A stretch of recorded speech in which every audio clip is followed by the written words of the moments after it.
Bonjour et bienvenue dans ce nouvel épisode du Shadowscast. Nous sommes positivement ravis de vous retrouver pour un nouvel hors-série dédié au Paris International Fantastic Film Festival, de son petit nom le PIF, qui se déroulera du 10 au 16 décembre au Max Linder Panorama. Chez Shadows, nous sommes furieusement ravis d'être partenaires du festival pour la 2e année et nous sommes carrément extatiques de recevoir derrière nos micros 2 fiers représentants de cette rayonnante manifestation.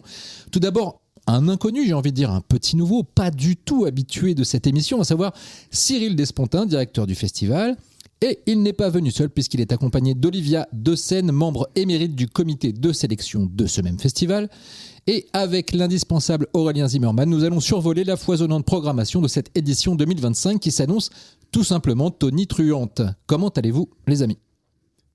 Ah bah ça va bien, c'est grosse chopée quoi. Ça va super bien. Je suis très impressionné par cette présentation. Il est trop vraiment. fort. Ah non, il est hyper fort. Ce n'est qu'un micro. C'est vraiment... Cyril, c'est la première fois que tu viens ? Bah, je découvre les locaux, je vous découvre. Donc, c'est Laurent et Aurélien, c'est ça, C'est ça. hein, Exact. Quel âge as-tu ? Qu'est-ce que tu vas nous chanter aujourd'hui ? Comment tu t'appelles ? Oui, alors référence de boomer, hein, parce que là... Ouais, c'est clair. Ouais. Hashtag gênant, comme il dit. Hashtag t'as plus de 40 ans, ouais. Est-ce qu'on resitue peut-être ce qu'est le PIF au cas où On resitue, tu veux dire. On resitue. Ah ouais, Waouh, c'est des refs en avance de la vraie ref. Vous l'avez pas encore, mais vous allez l'avoir. Et quels sont peut-être vos rôles respectifs dans ce Mais je l'ai festival ? dit, mais bon, personne Oui, n'écoute, mais pas grave. c'est bien de l'entendre de la bouche des concernés. Enrichissez. Olivia, vu que tu n'es pas encore intervenu sur ce micro, je te laisse te présenter. Eh bien écoute, merci. Bonjour, je m'appelle Olivia Decenne. Donc pendant ce festival que j'ai commencé l'année dernière en tant qu'équipe technique, je continue l'équipe technique cette année, mais j'enrichis un petit peu mon activité en faisant partie du comité de sélection. Voilà. Donc ton rôle est de voir des films et de dire voir des films et de dire c'est bien, c'est pas bien, c'est moyen. S'il te plaît, dis-moi ce que t'en penses parce que je suis pas sûr. Voilà. Pour situer, on est 7 à voir les films, tous les films qu'il y a à voir. Je vais citer les différentes personnes. Donc il y a Olivia, Zoé, Virginie, il y a Nassim, Paul, Xavier et moi. Voilà, on est 7 du coup, presque une parité quoi. Et c'est vrai qu'Olivia, elle a cette magie qu'ont les autres de l'équipe, c'est d'être capable de voir beaucoup de films en très peu de temps et surtout d'avoir bon goût. C'est ça qui est important pour une sélection. Donc quand on a voulu un peu se faciliter la tâche en ajoutant des gens qui sont capables de valider des films, Olivia était tout de suite une voix dans notre tête parce que je sais j'aime tous les goûts qu'elle a quoi, et surtout elle est capable de voir beaucoup de films sans se lasser et elle en a vu beaucoup, donc en fait elle sait repérer le bon grain de livret, on va dire. Ouais, c'est ça qui est important. C'est quelqu'un qui débuterait là-dedans, il serait pas forcément repéré, il serait facilement influençable ou peut-être qu'il trouve qu'un film est un peu nul alors que c'est pas le cas, donc c'est bien d'avoir quelqu'un qui a un peu de la bouteille là-dedans quoi. Et fun fact, Olivia a failli être une des membres du PIFcast à une époque. Elle n'a pas eu. Je crois que l'histoire du monde en aurait été changée. Ouais, c'était prévu, on t'avait proposé. Moi, j'ai raté mon moment. Non, j'ai raté ma vie. Tu le sentais pas, tu m'as dit, je le sens pas, tu le sentais pas à ce moment-là. J'étais pas prête à ce moment-là. Mais vous auriez dû normalement peut-être connaître cette voix mieux si dans un monde parallèle, Olivia elle fait partie du PIFcast et aujourd'hui elle fait partie des gens que vous avez souvent entendus, voilà. Mais ce n'est pas le cas. Mais pour en revenir à ses goûts, moi j'ai déjà vu sa collection de vinyles, je dirais pas jusqu'à dire qu'elle a bon goût. Ah si, moi je suis alors, puisque nous avons quand même une passion commune pour tatailler, Cyril est totalement d'accord avec moi. Elle est fan de musique comme moi, donc là-dessus on se retrouve. Et Cyril fait tomber des bouteilles de Pepsi. Qui vont donc faire plein de bulles quand tu vas les ouvrir. Je viens souvent, donc moi je suis la personne qui a monté ce festival à l'époque avec l'équipe des Mad Movies, donc avec Fausto et Gérard, et du coup je suis le dernier encore en place. Et voilà, donc c'était une aventure qu'on a démarré en 2011, donc il y a 14 ans. C'est bien, c'est maintenant qu'on a loupé une édition, celle du Covid. Il y a 14 éditions et 14 ans, alors que normalement c'est censé être décalé. Voilà, donc c'est la 14e édition, et voilà, ça se fait toujours avec une poignée de bénévoles qui donnent de leur temps à côté de leur boulot pour pouvoir faire en sorte que ça existe. Parce qu'il n'y a pas d'argent dans la culture, et donc il faut que les gens s'y mettent à prendre sur leur temps libre pour organiser un festival. C'est pas... Après on le fait parce qu'on est fan de ça et qu'on aimerait voir ça nous-mêmes en tant que spectateurs. Je sais pas ce que tu en penses, Olivia. Ouais. Et je suis content qu'Olivia, qui donc est une amie de longue date et qui venait au festival souvent, là cette année elle a pu voir vraiment du début à la fin comment un festival, donc par quoi on passe, les films qu'on aurait aimé avoir qu'on n'a pas, voilà, c'est bien. Oui, les couacs, ouais, bien sûr. Non, c'est hyper intéressant. Tu vois tout l'intérieur, que tu pourras écrire un bouquin plus tard sur à l'intérieur.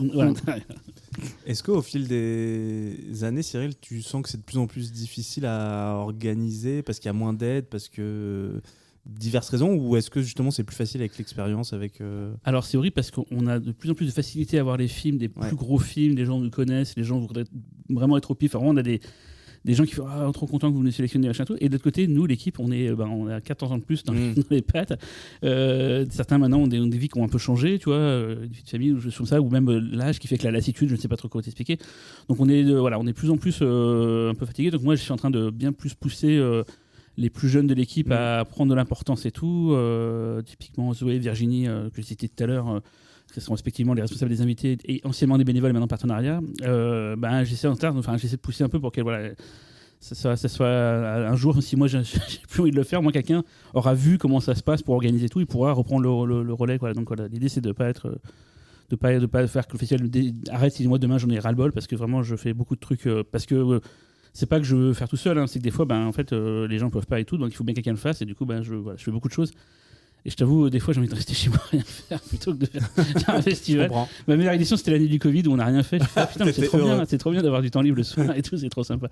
Non, mais après, quand t'es au festival, t'es content de le faire et tout, t'es content que ça existe, et surtout quand tu vois les spectateurs ravis et que c'est un moment pour eux important, tu sais pourquoi tu le fais et tout. Voilà. Je me rappelle d'un moment où tu avais eu un petit peu une baisse d'énergie, et il y avait eu une édition, je crois, il y a 2 ans, avec un succès vraiment. Chaque année, de toute manière, ça marche de mieux en mieux, et qu'à chaque fois, en fait, ce succès renouvelé, c'est aussi ça qui te motive. C'est sûr que si tu bosses comme un dératé, que tout le monde bosse, vraiment, beaucoup de gens font beaucoup de temps là-dessus. Si au final, c'est un peu désert parce que les gens n'adhèrent pas au projet, machin et tout. C'est un peu triste. Moi, j'en ai vu plein d'éditions de cinéma, des événements autour de moi monter et disparaître au bout de 3 ans, parce que c'est très laborieux, quoi. Donc, ça se construit petit à petit un public, des gens, fidéliser un public, et ça se fait au fur et à mesure. Donc, au bout de 14 ans, tu vois, plus nous, la salle, quand tu réfléchis, même si elle est grande, le Max Snyder, c'est 500, 600 places. À l'échelle de Paris, c'est pas grand-chose finalement à remplir. Donc, tu dis, voilà, il faut qu'on ait à peu près 500 personnes qui soient fidèles, dans le sens, il nous faut confiance. Et tu vois, le Fest, ils arrivent à remplir une année avant sans annoncer aucune date, parce que les gens leur font confiance. Donc, l'idée, c'est ça, c'est qu'il ne faut pas trahir le public, il ne faut pas leur vendre des films comme des chefs-d'œuvre quand c'est des nanars.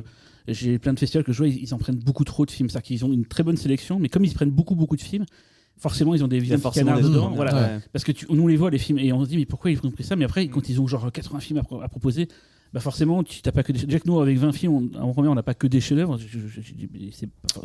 Chef-d'œuvre, c'est-à-dire que c'est vraiment le top et tout. De toute façon, il n'y a que Shadows qui a que des chefs-d'œuvre. Après, le reste, c'est plus compliqué. Non, mais j'ai des chefs-d'œuvre, tu as des films que tu aimes bien, mais c'est bien pour l'instant, c'est intéressant pour le moment. Après, c'est des festivals aussi qui sont à échelle un peu plus grande. Enfin, tu vois, si tu parles de CJS ou d'autres festivals où c'est plus de jours, plus de salles. Est-ce que c'est vraiment un bien? C'est vrai, c'est une question que je me pose. Pour avoir fait CJS, moi, pour la première fois cette année, j'ai vu beaucoup de films. Il y a beaucoup de films, en effet, où je me suis posé la question. Et en même temps, il faut que le festival ait une espèce de rayonnement qui l'attire aussi beaucoup les vendeurs et les c'est ça aussi, c'est un marché, etc. c'est comme un cadre. C'est un peu comme un marché, mais ça a le défaut.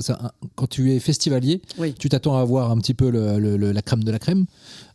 Passer par un tamis de sélectionneurs, etc. Et donc, quand tu te retrouves dans un festival qui a une logique de semi-marché, finalement, tu es un peu à cheval entre les deux, où tu es obligé de te manger des films qui seraient pas forcément à la hauteur. Tu as estimé que même à CJS, même en compétition officielle, il y avait des choses qui étaient vraiment... Ok, d'accord. Ils ont, genre CJS, c'est 150 ou 170 films. Après, c'est beaucoup les sélections annexes, effectivement. Et c'est une économie, c'est qu'ils ont besoin de ça pour tourner. Ils ont tellement de salariés, c'est tellement un gros truc. En plus, c'est le plus gros festival de la région catalane. Vraiment, c'est un truc énorme.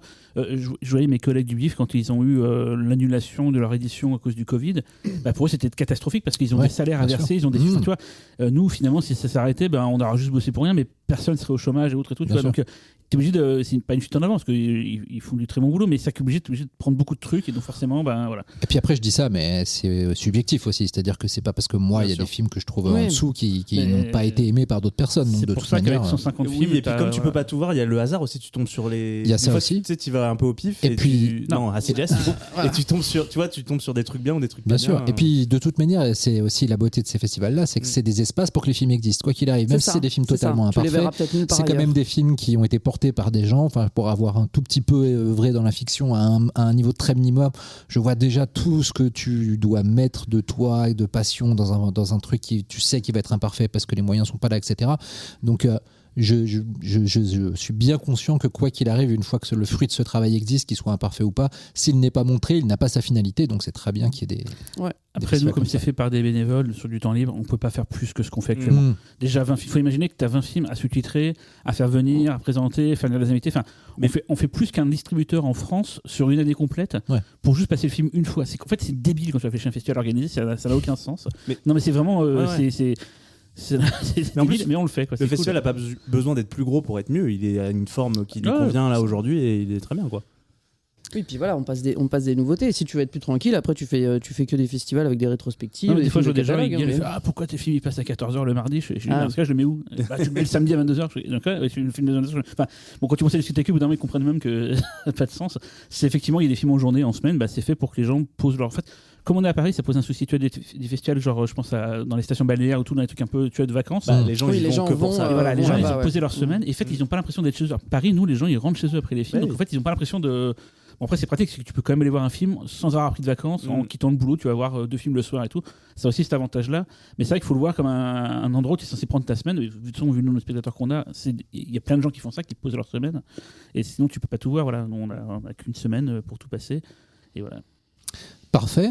Le programme de ce hors-série, nous allons un petit peu scanner la programmation du PIF et puis vous parler des moments saillants, des moments qu'on a envie peut-être pour certains de mettre plus en avant, de défendre. Alors, full disclosure, Aurélien et moi n'avons pas vu toute la sélection, loin de là. Oh, moi non plus.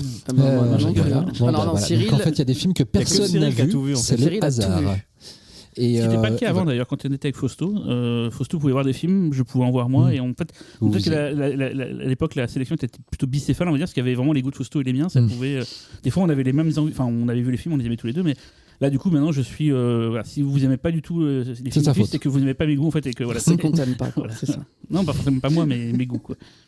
Et donc on s'est dit qu'on allait peut-être tout simplement fonctionner au lieu de fonctionner en compétition par journée, histoire de un petit peu vous dévoiler, pas en temps réel, mais en pré-temps réel, je ne sais pas, je m'aventure dans une formulation que je ne maîtrise pas, ce qui vous attend au festival. Et donc on commence par le mercredi 10 décembre, la soirée d'ouverture avec une exclue ou pas?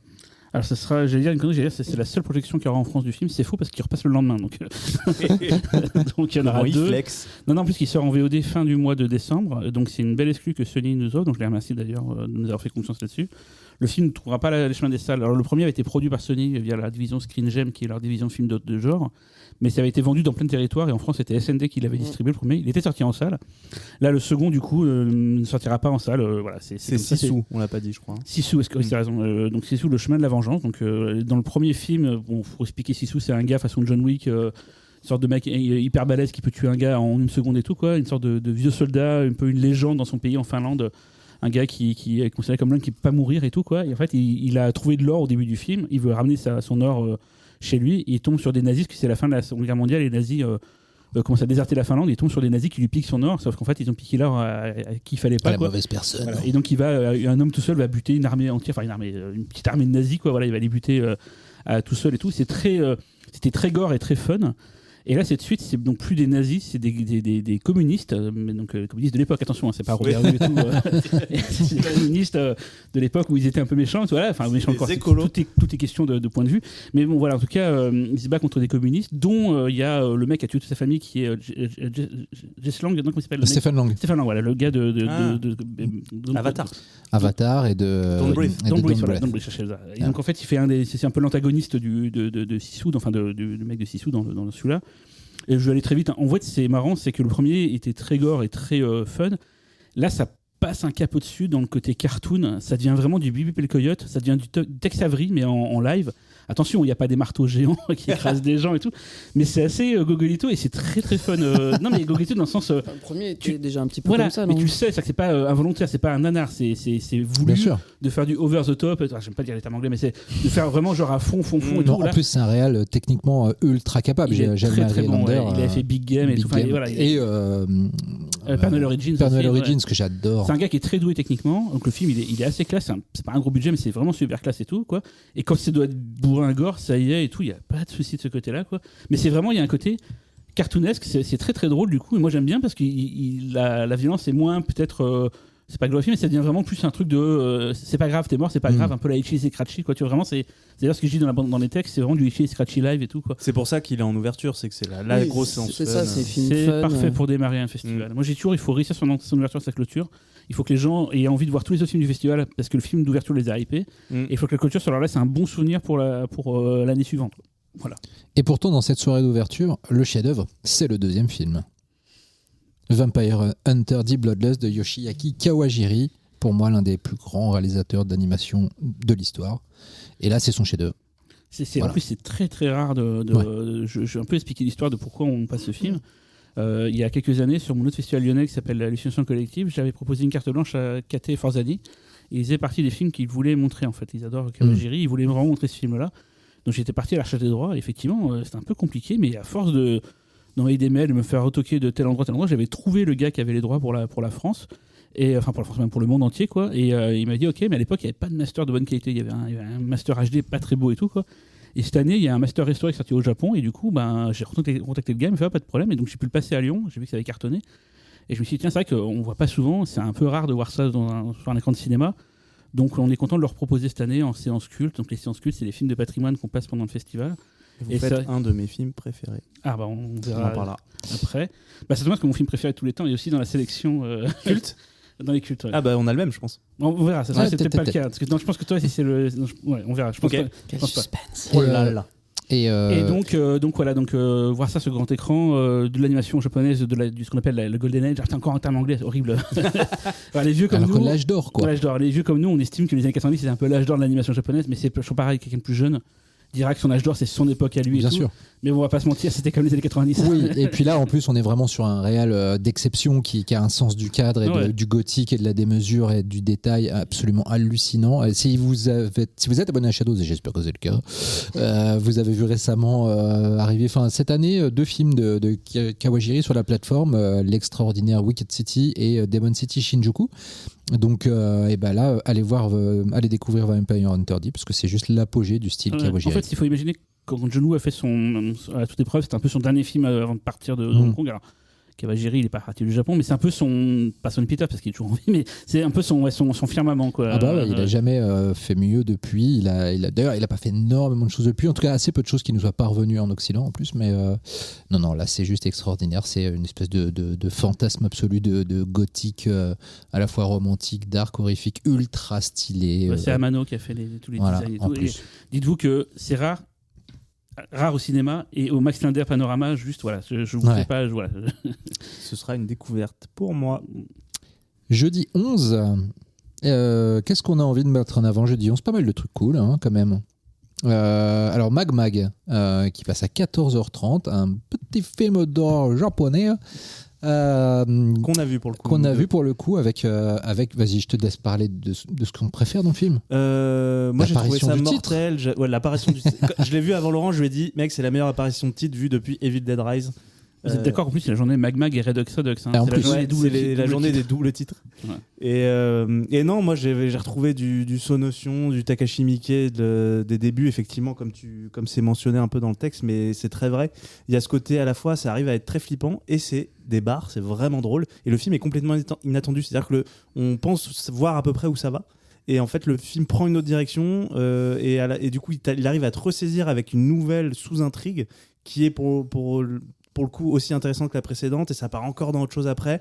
Et non, c'est vraiment un super moment. C'est de la J-horror bien troussée, bien osée, bien drôle et du coup bien... Et quand on dit J-horror, en plus c'est vraiment pour le coup un film de fantôme japonais, de fantôme qui en plus le fantôme a un vrai concept, mais avec le concept est poussé un peu plus, évolue et trituré d'une autre façon. On en voit beaucoup, c'est surtout Xavier qui se tape les J-horror et bon, même lui qui a une capacité à trouver du bien dans le mauvais, il dit chaque année c'est de pire en pire la J-horror. Donc il a pas vu Mag, mais en tout cas moi quand j'ai vu ça je fais tiens, ça détonne, ça change, c'est très beau visuellement, c'est une réalisatrice à suivre, je pense elle a vraiment un style à elle et tout, le film passe d'un style à l'autre, enfin c'est la classe et effectivement on pense à Mickey parce que c'est Yuri Retriever, je crois son nom.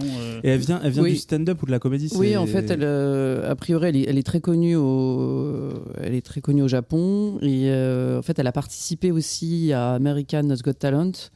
Oui, c'est une comique en fait, c'est une humoriste et au Japon c'est une star vraiment. Et déjà ça se voit quand tu vois ses photos sur internet ou déjà sa présentation de film, ça se voit que c'est quelqu'un de à part. Allez-y pour l'apparition du titre et restez pour tout le reste. Et c'est produit par une nouvelle boîte de production avec comme 3 gros Shimizu. noms du. Voilà, non, t'as pas Shimizu. Ah non, pardon. T'as Mickey, t'as Shinji Iwai et t'as Koreeda qui sont associés pour monter une boîte qui s'appelle Keido Pictures, enfin en production. Et c'est leur premier long métrage produit. Voilà, donc, Des hommes de goût. Voilà. La petite séance rétro, je pense qu'il vaut le coup d'être mentionné quand même, parce que c'est pas un film qu'on voit très souvent. Oui, j'adore ce film. Kist de Lynn Stopkewich. Et moi, je l'avais découvert grâce aux hallucinations collectives, donc grâce à Cyril. Je sais plus quelle année vous l'aviez passé là-bas. C'était, je crois, 2017 ou 2018, un truc comme ça. Ouais. Quoi. Donc à Lyon, et j'avais été subjugué par l'objet, quoi. Ça parle de nécrophilie. Je crois que c'est tiré d'une histoire vraie, hein, c'est ça. C'était une étudiante en médecine qui avait une fascination du coup pour les cadavres et qui utilisait les cadavres de son école pour faire des choses sexuelles. Donc on est très loin de l'approche des nécromantiques de Bob Garrett. On est dans un truc plus subtil, on va dire, plus feutré, plus poétique, même s'il y a une certaine poésie chez Bob Garrett, mais on est plus dans un portrait de personnage assez fort, quoi. Le film était à Cannes à l'époque, il est sorti en France, les distributeurs et tout, donc c'est un film plus... C'est pas autorisant parce que ça y va franchement sur son sujet, mais c'est quand même moins, on va dire, exploitation que les nécromantiques. Moi, ce qui m'avait, pardon, excuse-moi. Oui, vas-y. Ce qui m'avait choqué, c'était que à quel point c'était, enfin, le film arrivait à faire du beau avec un sujet aussi glauque et noir, quoi.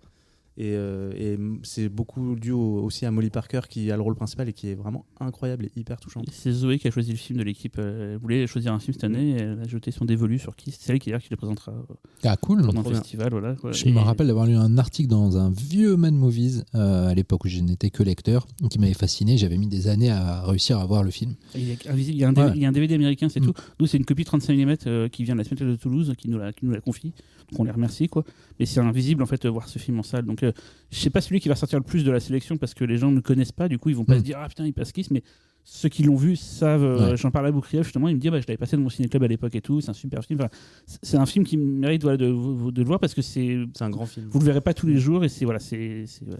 Tu sais si c'est du coup adapté d'un fait divers? Je suis pas sûr de ce que j'ai dit, donc je vais faire un petit fact-checking. Mais il est sorti en France à l'époque. Moi, je l'ai pas vu. D'accord. Il a une sortie en France. Là, j'ai retrouvé l'affiche 120-160 pour la mettre dans le Max Linder. Donc, il a eu un distributeur. Je sais plus qui c'était à l'époque, mais il y a eu un distributeur. Et du coup, il est distribué chez personne. Il est nulle part. Aujourd'hui, il est nulle part. Avis au distributeur. Ce serait un film très chouette. Un film à restaurer et à ressortir. Parce que Nécromantique a été sorti, mais pas celui-là. Tout à fait. On le note. Bah oui. Par nous d'ailleurs. Et puis on enchaîne à 19h15 avec un petit film qui nous tient à cœur, hein, on va pas se mentir, Redux. Donc c'est la journée, comme tu disais Cyril, des films avec deux fois le même mot. Du coup, pour tout à fait clair, c'est un film qui sortira par Shadows. Tout à fait. En 2026. Redux, qui est un film on pourrait croire que c'est un film de boucle temporelle, mais ce n'est pas le cas. C'est un film sur une femme dont la fille a été tuée et qui décide d'explorer le multivers pour essayer de trouver une réalité où sa fille n'a pas encore été tuée. Le problème, c'est qu'elle n'en trouve pas. Oui, voilà. Puis qu'elle va devenir accro. Ah oui, voilà, en fait, de tuer à répétition. Finalement, on ne sait même pas si elle veut finalement le retrouver trouver, sa fille ou si elle veut revivre cette séquence accro à la vengeance. Voilà, la vengeance est une drogue, est une addiction pour elle. Ouais. C'est un film de science-fiction / action / un petit peu horreur, pas sur les bords, mais qui a aussi un cœur gros comme ça, qui se révèle à peu près à la moitié du film. Et c'est toi, Cyril, qui avait fait un comparo avec le James Cameron des débuts. C'est quelqu'un de l'équipe qui l'avait fait dans le film, donc j'ai repris son idée. C'est Olivia qui est, pour rendre à César ce qui appartient à Olivia, qui a vu le film en premier, qui l'a repéré, qui a dit attends, regardez ça, c'est super et tout. Donc Olivia, non, mais oui, après vous l'avez, mais c'est un film qui m'a rappelé les premiers films de James Cameron des années 80, Terminator. Il y a effectivement un côté, il y a une économie de moyens. On n'est pas sur des effets spéciaux dans tous les sens. On est surtout effectivement beaucoup dans l'humain. Après, il n'y a pas les effets spéciaux qu'il y a dans Terminator. C'est pas les mêmes, c'est pas les créatures. La machine, finalement, cette espèce de machine, elle est assez secondaire. On la voit un petit peu, mais vraiment et j'ai retrouvé aussi ce côté Cameron qu'on peut retrouver aussi dans Alien avec la relation entre Aliens, le 2, entre Newt et Ripley. Quelque chose où les femmes sont en avant, vraiment dans le film. Il y a un personnage principal, c'est une femme, et elle va se lier d'amitié aussi avec une adolescente. Et j'ai pris une petite claque, mais après c'est une excellente série B. Voilà. Ouais. Ça bien fait plaisir. C'est bien troussé. C'est émouvant, c'est bien foutu, la musique est vraiment cool et tout. En fait, j'avais regardé, ils avaient fait un film, ils ont fait 2 films avant. Oui. Et le premier, Super Good, je sais plus comment il s'appelle le truc, mais c'est un truc qui avait Super Good Time. Non, je sais pas si c'est Super Good Time, je crois que c'est ça. Mais... Funeral King. Funeral King. Et ça avait fait mais c'est eux qui avaient fait Super Good Time aussi. Non, c'est Funeral King que je voulais dire. Et c'est un film qui a fait beaucoup de festivals à l'époque, qui était bien écrit, bien joué. Enfin, c'est un film qui avait fait beaucoup parler de lui, je m'en souviens. Et quand je dis c'est eux qu'on fait Funeral King et tout, c'est des Australiens, je crois. C'est ça, ouais. Mais on sent on sent une direction d'acteur. Les actrices, elles crèvent l'écran, et on sent aussi une écriture. Juste, vrai, on y croit en fait, vraiment. Le film a une structure que je trouve d'ailleurs qu'on voit de plus en plus en ce moment sur les films de genre à budget minime, mais qui essayent quand même d'en donner pour leur argent. C'est qu'il y a un premier acte qui va vraiment à fond dans le genre qui est concerné. Et après, le film se concentre plus sur les personnages et sur les émotions. Et ça fait plusieurs fois ces dernières années que je vois cette structure qui est assez payante, je trouve, qui peut parfois être déceptive selon les attentes qu'on a par rapport au film. Disons que si on vient pour le genre, pour le bourrin, et qu'on ne s'attache pas aux personnages et au développement, on peut être un petit peu déçu. Mais quand c'est bien fait et que ça fonctionne super bien, c'est ultra payant, et c'est le cas ici. C'était le cas aussi l'année dernière. Vous aviez passé Desert Road, qui était aussi un film de boucle temporelle et qui était absolument génial. Et qui a disparu des radars. Ouais, exactement. Nous, on a essayé de le choper, et on n'a pas réussi. En avril. Il y a une bande-annonce qui existe que j'ai vue parce qu'ils me l'ont envoyé pour prendre des bouts. Ouais. Tout était prêt et le film n'est jamais sorti. Et je vois donc souvent, je suis Shannon Triplett, la réalisatrice sur Instagram, et je vois qu'elle continue à vivre ces trucs et tout, mais des fois je me lui écris, mais en fait il se passe quoi avec le film et tout, parce que c'est quand même sa première œuvre. Et puis c'est super. Ouais, mais je sais pas, c'est surprenant que peut-être que la boîte qui l'a créée, c'était une boîte qui se lançait, ils n'étaient pas dans le cinéma à la base, qu'ils ont coulé, je sais pas. C'est trop bizarre. Ouais. Mais en tout cas, allez-y en salle, parce que c'est vraiment un film qui est furieux. Vraiment, c'est très très rythmé, ça n'arrête jamais. Et autant il y a ce côté-là, mais il laisse aussi beaucoup de place à l'émotion et ça marche très très bien. Et puis du coup, il sera effectivement sur Shadows premier trimestre 2026, quoi. Et puis la soirée se termine avec Influenceur avec un S. D'ailleurs, c'est marrant parce que Curtis m'avait dit. C'est mon Aliens à moi, parce qu'il a mis le S à la fin. Voilà, donc on va pas dire grand chose parce que c'est un thriller, donc il y a une histoire le scénario compte beaucoup dans l'histoire, donc je vais pas tout dire, mais en gros voilà, c'est la suite directe, quasiment directe du premier Influencer. On se retrouve qui est sur Shadows, si vous voulez le rattraper avant. On retrouve CW là, donc Cassandra Naud qui joue dedans, qui sera d'ailleurs présente. On a Lisa Delmar et Cassandra Naud qui seront les 2 actrices principales. Trop bien. Qui sont présentes au festival, ainsi que Curtis David Harder, qui est un réalisateur qu'on a beaucoup eu au pif. On l'a eu soit en tant que producteur, c'est qu'on a passé What Keeps You Alive qu'il avait produit, on a passé Spiral qu'il avait réalisé, on a passé Influencer. Enfin, c'est un gars qu'on suit depuis longtemps et dont on aime beaucoup de travail. Et c'est grand, il grossit de plus en plus. Là, j'ai vu que le premier Influencer vient d'arriver aux US sur Netflix, ils sont un peu comme des fous. Donc la suite sortira en décembre aux États-Unis chez Shudder. Donc voilà, on est content de le montrer en présence de l'équipe et tout. C'est un super film qui a été tourné à Bali en France. On avait croisé d'ailleurs à l'époque, comment il s'appelle, Curtis, il était passage à Paris pour le tournage et tout. Donc c'est. Voilà. Si vous avez aimé le premier, vous aimerez le deuxième. C'est vraiment, en fait, ça fait trop plaisir déjà de retrouver ces 2 actrices et ces 2 personnages, même s'il y a des nouveaux personnages qui arrivent et qui sont très chouettes, mais ou insupportables, mais parce que c'est voulu, ou assez attachants. Mais là, pour le coup, de retrouver cet affrontement au sommet entre les deux, c'est assez jouissif. Et je trouve que le film est très très maîtrisé. De toute façon, lui, il est toujours très bon en réal et tout. J'ai toujours trouvé un poil trop sage dans l'horreur. Là, je trouve qu'il passe un petit peu le cran au-dessus, et du coup, ça me plaît beaucoup, et notamment dans le climax qui est assez mortel. Donc, non, il est doué pour les climax. Ouais, franchement, ouais. Et en parlant de climax, le vendredi 12, on commence avec le Grand Prix Climax. Alors, donc, c'est un des, entre guillemets, à côté du festival, en tout cas, un de ces événements qui ne sont pas une projection. Est-ce qu'on peut en dire 2 mots rapidement ? Alors c'est un prix qui a été créé indépendamment du PIF par un couple de scénaristes, les Arnaud, qui ont eu l'idée de ce prix à l'époque. Ils nous ont contactés parce qu'ils voulaient faire une remise de prix publique, et en fait on a dit dès le départ, bah oui, pas de problème, on fait ça pendant le PIF et tout. C'est leur 10e édition, sachant qu'ils n'ont pas arrêté pendant le Covid, ils en ont quand même fait une et tout, quoi. Donc en fait ils ont vu beaucoup lu de scénarios avant, mais ils en ont choisi 5 pour la finale, on va dire. Et donc là, le vendredi matin, on saura qui est le finaliste, qui est le gagnant des 5. Et il y aura à la suite de ça, de la remise des prix, il y aura un débat entre les différents membres du jury qui vont parler sur un thème lié au cinéma de genre et tout. Voilà, quoi. Donc on ne contrôle pas le Climax, c'est quelque chose de vraiment indépendant de nous, mais on les accueille chaque année et on est très content de les avoir parce que c'est là que ça commence. Un bon scénario. Tu pourras toujours pardonner un film des mauvais effets spéciaux, des mauvais acteurs, tout si le scénario est bon, mais par contre, si c'est pas bien. Voilà, à part pour le porno, tu t'en fous quoi, que le scénario est pas bon. Voilà, quoi. Et en gros, un prix Climax, après, ça donne une aura, ça permet après d'aller démarcher des distribs et de dire, bah voilà, on a été couronné par ça. Il y a eu un film qui est sorti de Climax qui s'appelle Ogre, qui a fini en long métrage, voilà, qui est sorti. Et voilà, donc on est très content d'accueillir ce prix pendant le festival, quoi.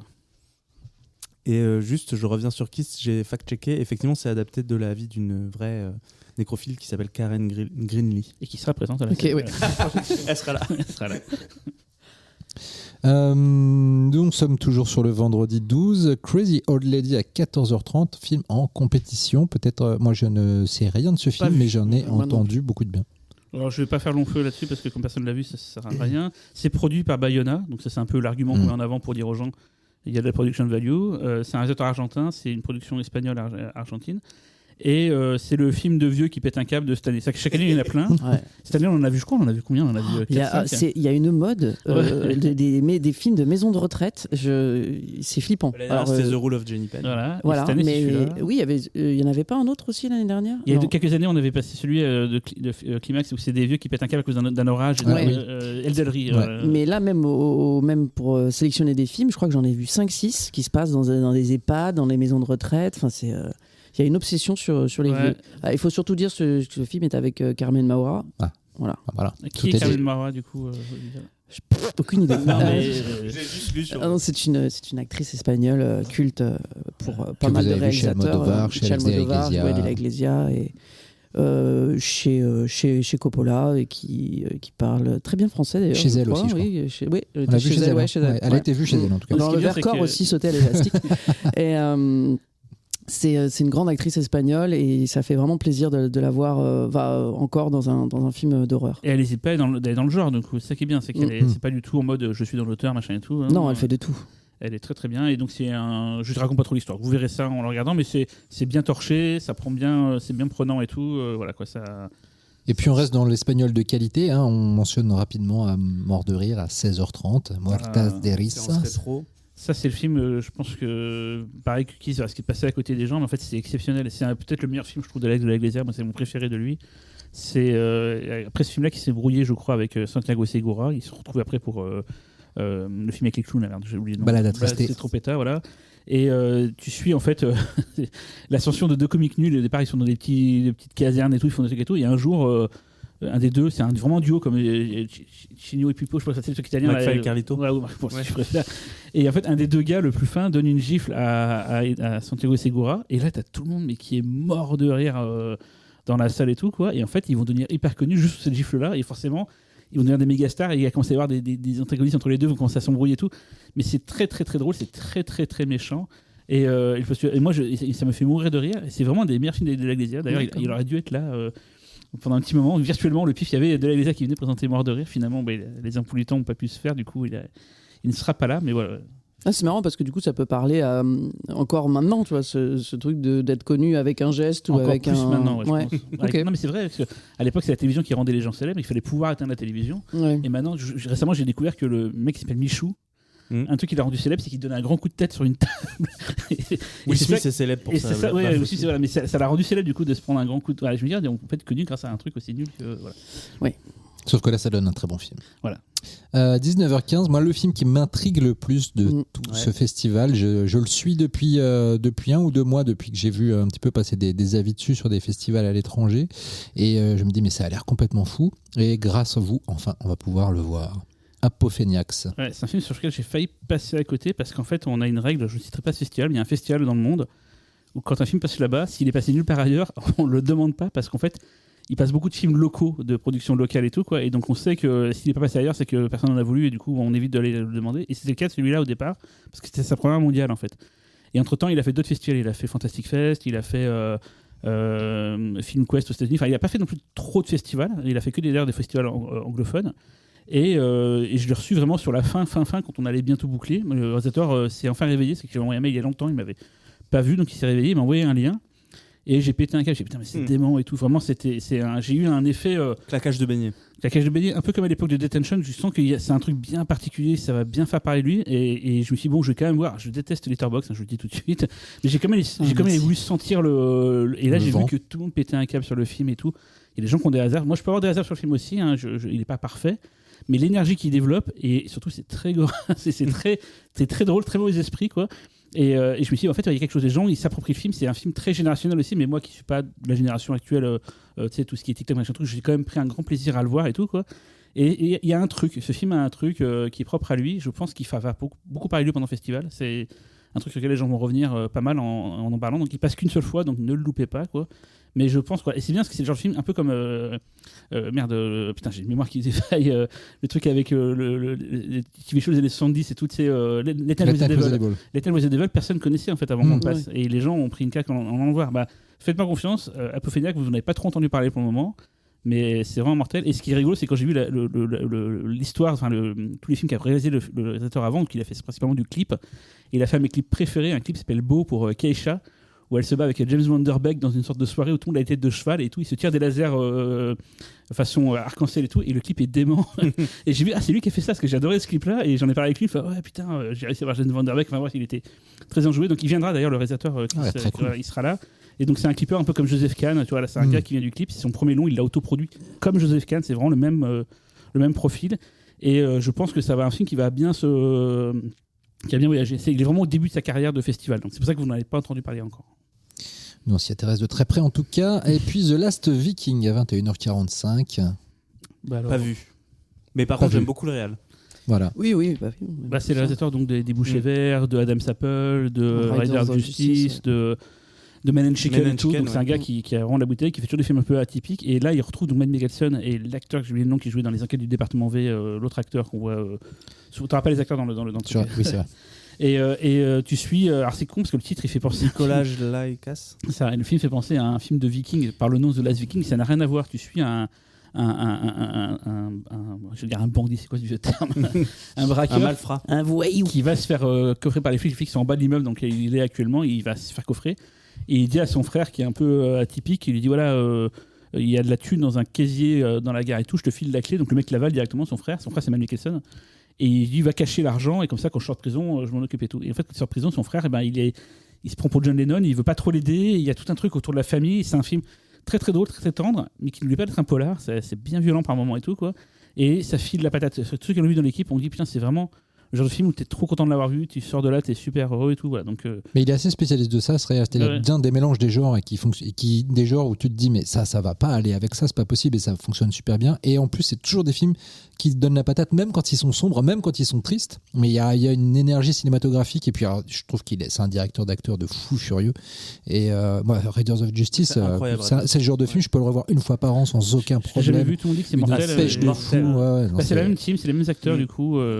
Man Chicken, c'était cool aussi. Adam Sapple, je sais pas si vous l'avez vu, mais c'est mortel. C'est le seul que j'ai pas vu. Ah, il est vraiment cool. Hein. Et ben encore un truc à ne pas rater. Samedi 13, le week-end commence très bien, avec déjà une compétition de court-métrage français, sélectionné par... Alors, il y a... plus tout seul maintenant, c'est Arwen Chaffio et Sabrina Gintini. Donc Sabrina nous a rejoint pour bonjour Sabrina. Voilà, pour qu'il y ait deux personnes qui fassent la sélection. Du coup, c'est la première sélection de Sabrina avec Arwen. Bisous Arwen. J'ai pas vu les films, mais de ce que j'en ai vu, parce que je me suis occupé de mettre les affiches et tout, ça a l'air d'être vachement bien. Comme toujours, Arwen, il prend des films assez longs quand même, donc il en prend un peu moins que l'équipe des courts-métrages internationaux. Mais voilà, c'est peut-être des films qui prennent plus leur temps et tout. Donc normalement, la plupart des équipes des films seront présentes ce samedi-là, et puis c'est une compétition, du coup, voilà quoi. C'est une belle vitrine. Ouais, moi j'adore les deux séances court-métrage, j'adore à chaque fois. Trop cool. Et puis on continue ensuite à 14h15 avec c'est un de ceux que j'attends le plus, parce que le premier était une clacasse, Junk World, la préquelle, si je ne m'abuse. Ouais, de Junkhead. On va voir qu'est-ce qui a amené à ce que Junkhead existe, le monde de ce que Junkhead, on arrive dans un C'est un film en stop motion avec un petit robot. C'est fait par un japonais qui a fait ça son temps libre pendant des années quoi, ouais. et tout. Et c'était assez bizarre, dans une sorte de monde avec des monstres et tout quoi. Et donc là, il a fait la suite avec plus de moyens du coup, et il raconte toute la jeunesse de ce monde. Et c'est génial. Comme ça a l'air trop bien. C'est tout ce que j'aime. Voilà, j'adore la stop motion, et là vraiment, c'est un festival. C'est plein d'idées débiles. C'est ceux qui sont fans d'animation japonaise, on parlait tout à l'heure, tout ce qui est des mechas, machin et tout, il y a plein de trucs mortels dedans. Enfin, et c'est très très drôle. À des moments, je me suis pris des fous rires. Le premier, c'était ça. Hein. Ouais, Junkhead, il y avait un côté ultra inquiétant au début. Tu te dis, mais où est-ce que je suis? C'est quoi ces designs très chelous, à moitié enfantin, à moitié cauchemardesques? Et puis tu avais des blagues pipi-caca qui arrivaient au milieu de séquences ultra violentes de créatures lynchiennes, toutes cheloues. Enfin, le mélange est incroyable. Et puis, c'était impressionnant de voir ce que le gars avait réussi à faire tout seul. Tu vois dans son garage. Enfin, c'est fou. Tu le voyais, je crois, dans le générique de film, tu le voyais présenter. Ouais. Ils ont fait pareil dans celui-là, tu vois un peu plus du coup comment il fait et tout quoi. Ces séquences d'action c'est mortel avec des bullet time partout. Enfin, dès que ça bouge un petit doigt, t'as un bullet time, c'est génial. Non, c'est dans la continuité, c'est pas l'argent et ça n'a pas rendu le truc moins bien. C'est aussi bien que Junkhead. Moi, vraiment, quand je l'ai vu, j'ai fait mais c'est mortel et tout quoi. Donc tu l'as vu, Olivia? Très content. Non, pas du tout. Et tu as vu Junkhead ou... Non, j'avoue que ça ne m'intéresse pas. Pourquoi C'est pas les robots. Non, c'est pas ma cam. Ouais. Voilà. Elle aime pas la pâte à modeler. Non. Mais c'est bon, Cyril, je sais ce que c'est ton film préféré. Bah oui, voilà. Je le parler. savais déjà, donc C'est pas le tien du coup. Non, c'est pas le mien. Toi, si tu l'as bien dit, toi. Ouais, c'est ça. Allez, Cyril, bon là on te laisse. Le film rétro Alors, du samedi. Bugonia. Qu'est-ce qu'on bah en oui. pense? Alors c'est marrant, donc Save the Green Planet, donc film que je donne souvent comme étant... Alors, c'est vrai si je dis que c'est mon film préféré de tous les temps, ce que je dis souvent, mais si je dis ça à la présentation du film, les gens vont dire ah bah c'est pas aussi bien que ça, pourquoi il dit ça?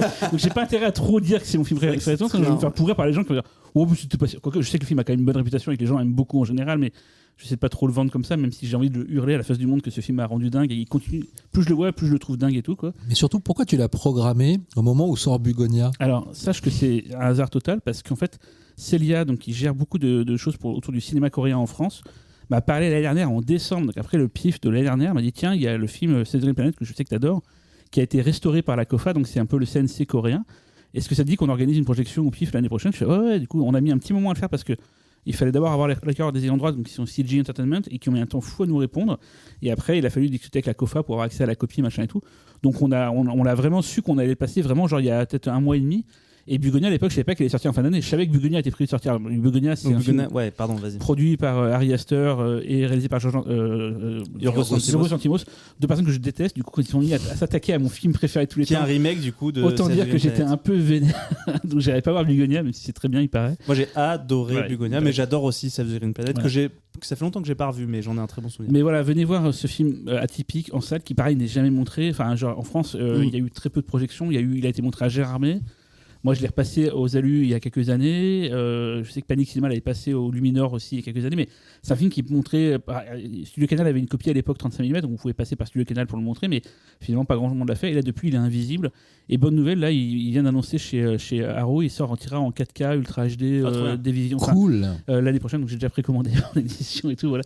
Donc le film a une nouvelle vie et je suis très content. Alors, si Bugonia peut donner envie aux gens de venir voir l'original, c'est con. Du coup, je pense que le scénario va peut-être être un peu étiolé, mais bon, je pense que Save the Green Planet a tellement de qualité qu'il peut faire oublier tout ça. Quoi. Il n'y a pas de sortie salle prévue après la remasterisation. Non, parce que là, on a vraiment dealé avec les Coréens. C'est pas du tout avec des Français. Surtout que, comme le film n'est pas très connu par le grand public, c'est pas un argument marketing de Bugonia.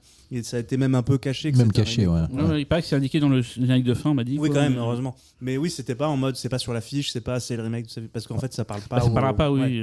Après, c'est pas au niveau de DreamWorks quand ils avaient acheté My Sassy Girl. Ah, il l'avait remaké ? Il avait remaké, ils avaient acheté les droits de distribution US pour garantir qu'ils ne sortiraient pas, pour que le remake paraisse comme étant... Ça, c'est un super film, ça aussi. Ouais, très très bon. Ouais, bref, allez voir Save the Green Planet. Voilà. Vous n'aurez pas l'occasion de le voir souvent au cinéma. Ouais. Nous enchaînons avec The Holy Boy, un film que je crois gros morceau. Olivia sourit déjà. Ah, c'est Olivia qui l'a découvert aussi dans les. Elle est ready. Ah oui, écoutez, j'avais ma petite liste de films. Je vois Holy Boy, je ne sais pas ce que c'est. Je regarde ce film et là, j'avoue, grosse claque. Claque. Au début, je me suis dit, bon, est-ce que c'est parce que j'ai vu beaucoup de merde avant mais non, c'est pas ça. Ça joue souvent, ça. Non, mais c'est vrai que ça peut jouer. Hein. Mais après, j'étais tellement frustrée d'avoir vu ce film sur ma télé. Après, c'est aussi le problème. Bon, ça va, on va pas se plaindre non plus, mais on regarde pas les films dans les conditions. Il y a des watermarks souvent. Voilà, moi je vais pas à CJS. Moi, je regarde. Effectivement, il y a les watermarks. En gros, Cyril Despontin. Les watermarks, pour info, c'est du texte transparent qui est mis sur l'image. Pour éviter les et parfois le placement est parfois très sympathique. Voilà. D'ailleurs, on va parler d'un film un petit peu plus tard que j'ai vu aussi avec des watermarks dans tous les sens. Ok. Quand on va parler. D'accord. Donc l'histoire de Holly Boy, donc c'est un film italien réalisé par Paolo Stripoli. Je ne sais pas où on met l'accent. Si ça, je crois. Au Stripoli ou Mario. Et donc qui avait fait qui a fait 2 films avant, dont Classic Horror Story et un autre, je ne sais plus comment il s'appelle, sur des gens qui pètent des câbles suite à une pluie en fait, qui deviennent agressifs. Ça s'appelait Rain, un truc comme ça. Non, je ne sais plus comment ça s'appelle, mais en fait il pleut et les gens deviennent agressifs. Oui. Et donc Classic Horror Story qui est sur Netflix, qui est un film qui démarre où on se dit mais qu'est-ce que c'est que ce truc, j'ai déjà vu tout ça, et après bon, on comprend un petit peu. Je vais pas spoiler le film, que moi j'ai trouvé assez intéressant. C'est avec l'actrice de Revenge de Coralie Farja. Et donc Flowing, pardon, son premier c'est ça, film, voilà. Flowing. Holly Boy, donc, qui était à Venise en séance de minuit, qui était présenté hors compétition. Voilà, c'est l'histoire d'un enseignant qui est muté dans un village italien dans les montagnes, très isolé. Il a vécu un deuil, on apprend un petit peu plus tard ce que c'est. Et le village est présenté comme le village le plus heureux d'Italie. Parce que il y a un adolescent du village qui guérit les habitants grâce à son étreinte. Voilà. Le pitch est déjà très spécial. On n'a pas l'habitude de voir ce genre de pitch. Il y a beaucoup de choses dedans. C'est un film très très très riche en fait. Je sais pas ce que tu en penses, Cyril, mais il y a une histoire. Il y a l'histoire de la communauté. Il y a l'histoire il y a de la religion. Il y a le deuil aussi. Moi, ça c'est une thématique que je trouve qui est de plus en plus présente dans le cinéma d'horreur. Peut-être même un peu trop parfois. Après, le deuil nous a offert des excellents films comme Bring Her Back cette année. Il y a, toi, tu disais que tu retrouvais un petit peu l'esprit de La Morte et de la Mort dans certains. L'acteur ressemble un peu d'ailleurs. Ah, j'ai dit ça. Bah oui, t'as dit ça. Tu te souviens plus? T'as confondu. Le côté protéiforme du film, c'est-à-dire que c'est un film d'auteur. Vraiment bien fait, c'est un film de genre vraiment bien fait. C'est pas genre comme souvent ils te mettent un peu de fantastique dans un film de genre pour dire regardez, non, c'est ça, on va draguer les gens. Non, c'est quand c'est fantastique, ça y va vraiment, ça ment pas. Surtout sur le deuil, où je trouve que beaucoup de films de deuil utilisent le fantastique un petit peu comme ça. Tu vois, ils mettent des petites touches et on se fait chier. Le film a un concept fort qui est posé, qui est là et qui suit jusqu'au bout, quoi. C'est très émouvant et comment dirais-je. Quand il y a des moments de pur fantastique, c'est le truc que t'as pas vu ailleurs et tout. C'est des très belles scènes qui te glacent le sang. Il a une vision, ce réel. Je trouve dans le Classic Horror Story, il y avait vraiment des plans et des scènes où je me disais, en effet, même si le film avait plein d'aspects imparfaits, mais par contre, il y avait vraiment des moments où je me disais, putain, ce mec a un truc. C'était le principe du film qui se la pète. Oui, en plus, oui. Ouais, alors je l'ai vu à l'époque quand c'est sorti, mais je me sens que ça m'avait extrêmement agacé. Mais c'est vrai qu'Holly Boy, et puis ça, les plans, il a une direction, il a une photo magnifique. Et des comédiens aussi super. Et il y a beaucoup de choses. C'est un film très riche, et comme disait Cyril, c'est vraiment un film d'auteur. Il y a plein de thématiques. Après, il y a aussi l'adolescence au travers de cet enfant qui est finalement pris au piège. Le mal-être adolescent. De sa communauté. Il y a des séquences. Il y a une séquence, on verra, il est dans la classe. Moi, j'avais jamais vu ça au cinéma. Il y a une séquence en particulier qui m'a mis extrêmement mal à l'aise, et parce que l'horreur est suggéré et tu peux presque pas le comprendre, et en fait quand t'as compris t'as un et on va pas spoiler bien sûr, mais en tout cas il y a quelques séquences très très saisissantes, et celle-là elle m'a bien marqué. Moi je trouve que c'est un très grand film. Ouais, pareil. Ça fait envie. Nous enchaînons ensuite avec Silence. Alors, Ça, c'est encore un des chouchous d'Olivia. Ouais. Alors, je ne connaissais pas, j'avoue, je ne connaissais pas ce réalisateur, Eduardo Casanova.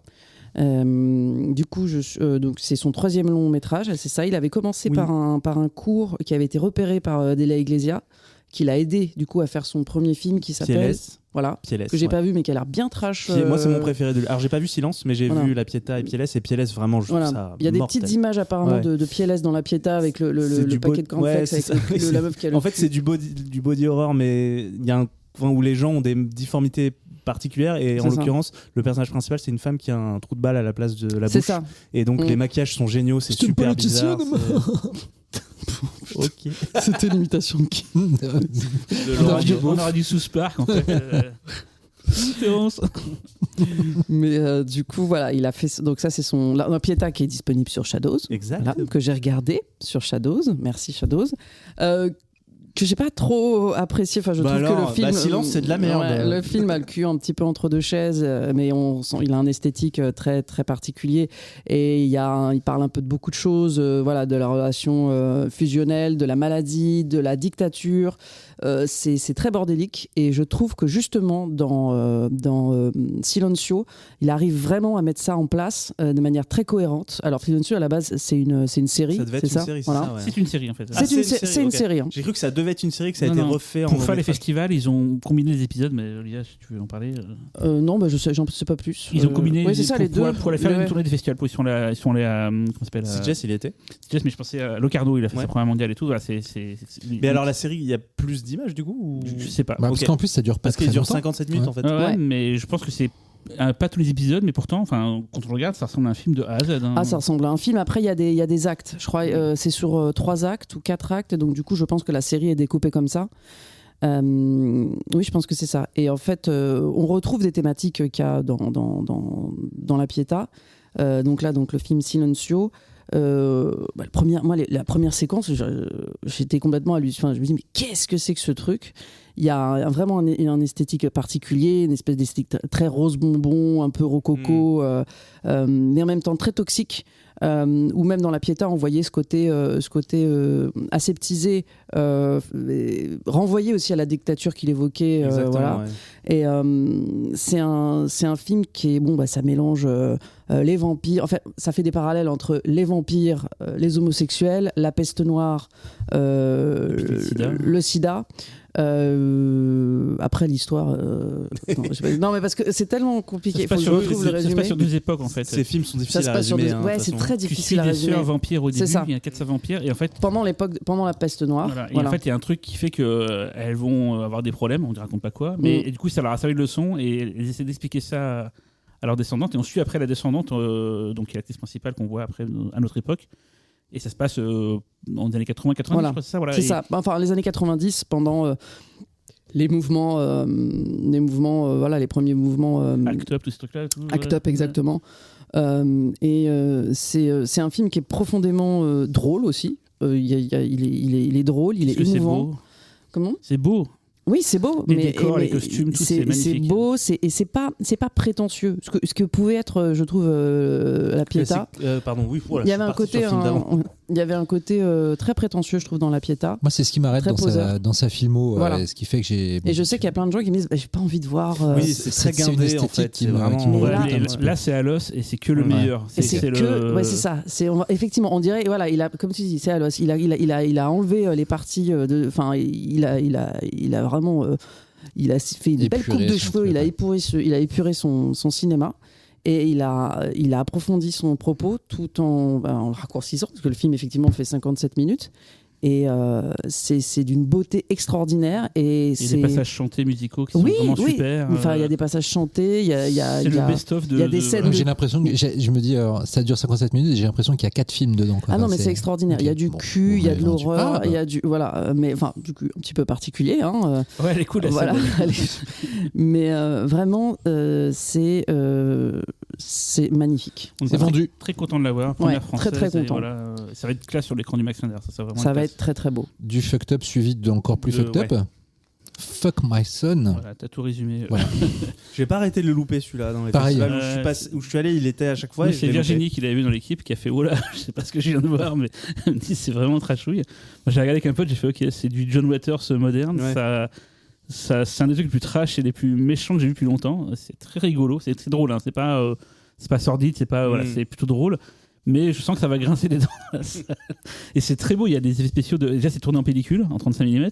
Et il y a Kurtzman de KNB qui est là. Donc, tu pars, tu vois son nom. Et quand t'es un peu cinéphile de films d'horreur, tu fais ça va être bien niveau effet gore. Et puis, c'est un festival, hein. Je dis pas pourquoi, mais il y a des très beaux effets et ça n'arrête jamais. Et c'est très très cool. Kurtzman, en plus, chez KNB, c'est celui qui est resté fidèle aux racines un peu. FZ2, tout ça et tout, quoi. Ouais, voilà. Et puis même, qui lui-même est devenu réal, mais a fait vraiment du Z très drôle, très généreux, ultra bourrin.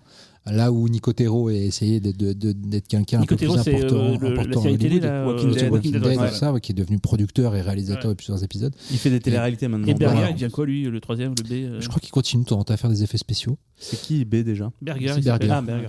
Et voilà, donc oui, quand il y a Kurtzman dans les parages, on sait que ça moi, quand j'ai vu son nom, j'ai charquer, fait ça va être bien. Je me suis pourri chez les babines, comme on dit, quoi. Et le film, voilà, il est. Et donc le pitch, parce que c'est vrai que du coup le titre fait un peu penser à certains films, parce que quand je l'ai tapé sur internet, je suis tombé sur d'autres trucs. Ah ouais, Ouais. forcément. Pour le piratage, ils sont tranquilles, il n'y a pas trop de risques de retrouver Une le film. mère complètement tarée entraîne une jeune femme dans un traquenard. Elle est prête à tout pour que son fils perde sa virginité. C'est marrant, j'ai vu un autre film avec un même pitch, exactement le même, qui s'appelle Match, qui était une exclue Tubi pour Halloween aux US. Ah donc c'était un film d'horreur rigolo, aussi. un film d'horreur Ok. aussi. Et qui était assez rigolo et assez trashouille, mais je pense pas au niveau de ça. Non, mais ça vraiment. Ouais.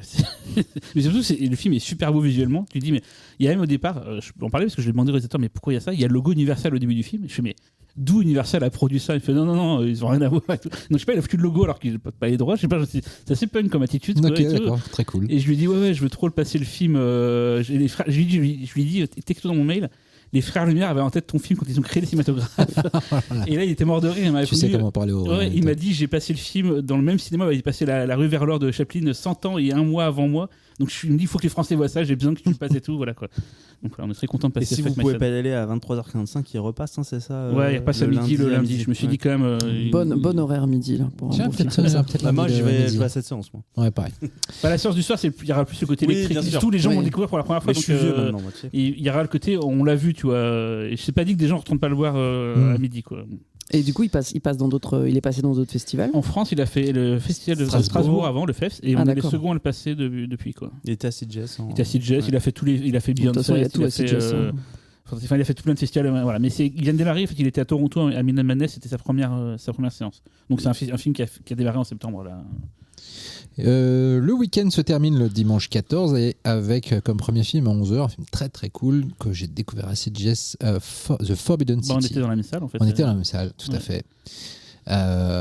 C'est un film d'arts martiaux italien. Voilà. C'est surtout en fait donc un nouveau film de Gabriele Menetti qui a comme habitude de prendre des genres un peu comment dirais-je, étrangers à l'Italie et de les importer dans l'Italie et de leur donner un traitement qui fait que finalement ça fonctionne par la magie du cinéma et de la passion. Il avait fait On l'appelle Gigrobot, qui était donc une relecture de film de super-héros adapté à la réalité italienne. Il avait fait Freaks Out, voilà. Et puis là, donc, il s'attaque au cinéma d'arts martiaux en parlant d'une jeune femme qui vient en Chine pour retrouver. Elle est en Chine, elle veut retrouver sa sœur qui a été embarquée de force dans un réseau de prostitution en Italie. Et donc, elle veut remonter ça démarre au départ, elle est dans un camion, emmenée dans un endroit où elles vont être jugées, les nanas, par une mère maquerelle qui dit toi tu restes. Et en fait, on se rend compte qu'elle est pas là pour être. Elle tabasse tout le monde. Enfin, c'est hyper violent. Ouais. C'est des combats hyper bien chorégraphiés. Les combats sont super bien chorégraphiés. John Wick, c'est un peu devenu la référence maintenant, mais pas bien chorégraphié. Et ça a quand même la classe du cinéma européen. La belle mise en scène en scope et tout. Enfin, c'est un très beau film qui mélange très bien les deux univers. Ouais, et moi, j'étais sur un nuage tout le long. Je me suis dit, c'est mortel et tout. Quoi. Donc, puis qui en profite pour parler aussi du fait que Rome est une ville ultra cosmopolite avec plein de communautés qui vivent ensemble et que ça fait la richesse que ça fait la richesse de la ville. Et donc, c'est forcément un pied de nez au gouvernement actuellement au pouvoir en Italie. Enfin bref, c'est un film super généreux à tous les niveaux. Et avec une très belle histoire d'amour aussi qui fonctionne super bien. Très bons acteurs. Et les scènes de baston vraiment sont excellentes. Ça fait mal et tout. Et je me suis dit, ça sur l'écran du Max Linder, c'est quand même la classe. Voilà, c'est vraiment un réel ultra généreux. Moi, j'adore tout ce qu'il fait. Donc avec ça, le dimanche commence bien et puis il continue avec allez, on repart un petit peu dans l'Italie. Dans l'Italie, on a voilà, beaucoup de films italiens cette année entre les vrai. rétros et les films dans la compétition. C'est un pays qui est... Alors ça, je ne connais rien de ce film. Moi non plus. Je vais lire son résumé tout de suite à dire à quel point j'ai bien préparé l'émission. Orphée, pianiste solitaire, suit la femme qu'il aime à travers une porte mystérieuse menant à un monde onirique peuplé de créatures étranges. Entre amour, musique et souvenirs, il affronte la frontière de la vie à la mort. Ça y est, je sais de quoi ça parle. C'est une relecture du mythe d'Orphée, on va dire, en version moderne. Et je me suis dit, j'adore le film, je trouve ça mortel, mais il ne faut pas qu'il y en ait trop des comme ça, parce qu'il est très autorisant. Et je me suis dit, s'il y en a trop des comme ça, les gens, ils vont dire, voilà. Mais il faut quand même qu'il y en ait un. Et j'ai parlé de Kate Forzani, parce que c'est un peu tarte à la crème de dire Kate Forzani pour dès qu'un film est un peu stylisé, chiadé et tout. Mais c'est vrai qu'il y a un peu de ça. Chaque plan est un tableau. Il compose des choses avec la perspective et tout. C'est hyper bien travaillé. C'est très beau, c'est très sensuel. Il y a une vraie chaleur dans le film qui se dégage.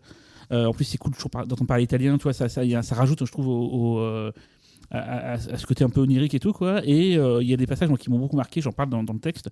Où à des moments, pour faire certains effets de caméra et tout, c'est en stop motion, les décors, les personnages. Il y a des trucs vraiment comme ça. Et c'est constamment plein d'idées. C'est un film super intelligent sur comment il arrive à composer des plans avec un budget qu'on estime pas forcément énorme. Ça peut penser des fois à du Gondry, mais pas le côté rouleau de PQ comme il y a chez Gondry. Je connais ton amour pour Gondry. On a le même série, je crois. Pendant des années, j'ai fait un site sur Gondry. Avant qu'il fasse des longs, j'étais fan de Gondry. Bon, un peu moins depuis qu'il fait des longs. Mais... Ah, du coup, non, on n'a pas le. Voilà, mais du coup, pour dire qu'il y a ce côté fabriqué que j'aime bien, hyper chiadé, où chaque plan était travaillé et tout. Non, mais c'est un très joli film, très beau. Il faut aussi des films pas forcément. Je veux dire poète, mais c'est pas poète, mais c'est un film qui est posé, c'était à Venise et tout, ça a beaucoup plu à la critique, il a eu un prix là-bas pour ça et tout, donc c'est un très très joli film, c'est une première française. Et je suis très content qu'on le montre. Le réalisateur n'a pas pu venir, du coup c'est l'actrice principale qui sera là pour parler du film, du coup, et non, c'est très joli film. Voilà, c'était pour situer, ça servira à rien, mais c'est la boîte de vente True-Color, c'est ceux qui avaient justement il y a quelques années et qui avaient le gagnant de l'année dernière. Tout dans l'espace, merde. You Are the Universe. C'est le même vendeur. Bon, ça ne veut pas forcément dire que c'est pareil, mais voilà, c'est trop cool. Des gens de goût. C'est vrai que c'est beau. Voilà. Mais d'ailleurs, j'ai toujours pas vu You Are the Universe. Il n'est toujours pas sorti. Toujours pas sorti en France. C'est Joker, ce qu'il a, je sais pas ce qu'ils vont faire. C'est fou. Je sais pas. Allez. Je sais pas. Qu'est-ce que vous faites là ? Qu'est-ce que tu fais, Violaine, sur le film. Alors voilà. On enchaîne avec la compétition de courts-métrages internationaux, cette fois que l'on doit à nos chers Xavier Collomb et Véronique Davidson, qu'on embrasse. Qui, je pense, ont fait une très belle sélection comme à leur habitude. Chaque année, je trouve que les gens n'ont que des bons aspects, des qualités à dire sur leur sélection. Faut que tu meubles parce que je viens de manger un bonbon, donc je peux pas parler. Non, mais moi, franchement, sur Shadows, il y a beaucoup de courts-métrages que vous avez, c'est grâce à Véro et Xavier parce que leur sélection, elle est mortelle à chaque fois. À la limite, j'ai envie de tout choper, quoi.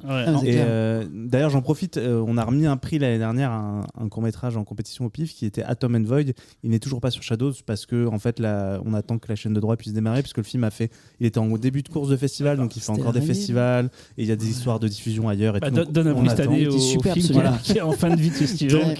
Donc on attend, mais il va sortir à un moment, mais c'est toujours le problème de remettre des prix, c'est que des fois on sait pas trop quand est-ce que le film sera disponible. Il y a une correspondance à faire entre les longs métrages et les courts, parce qu'en fait nous on doit avoir à peu près, je crois on a dû voir 450 films pour choisir une vingtaine. Eux je crois que c'est à peu près du même acabit, ils envoient peut-être 500-600 pour choisir 6 ou 7, donc voilà, donc faut dire qu'ils ont vraiment le nectar du nectar, de la crème et tout, quoi. Donc je suis persuadé que ça a l'air très bien. Oui, ça va être très bien. Il y a un des cours qui s'appelle Meat Crayons qui a l'air vachement bien. C'est un crayon de viande. Il y a eu Meat Puppet l'année dernière. Ah oui, c'est vrai. Je leur ai dit en plus. Il y a un truc et tout. Donc je l'ai fiché depuis 2 semaines avec Meat Crayon que j'ai pas vu. Ils m'ont dit mais regarde-le, il est sur le film Freeway. Je fais mais je suis fasciné par ce nom, ce titre et cette affiche. Et l'année dernière, ils avaient passé Outside Noise et The Last Thing She Saw et c'est 2 cours qu'on a sortis sur Shadows en octobre par exemple. D'accord. Écoutez, pour mon expérience personnelle, j'avoue, je vais pas plaire à tout le monde. Je n'aime pas les courts-métrages, ça me fait chier.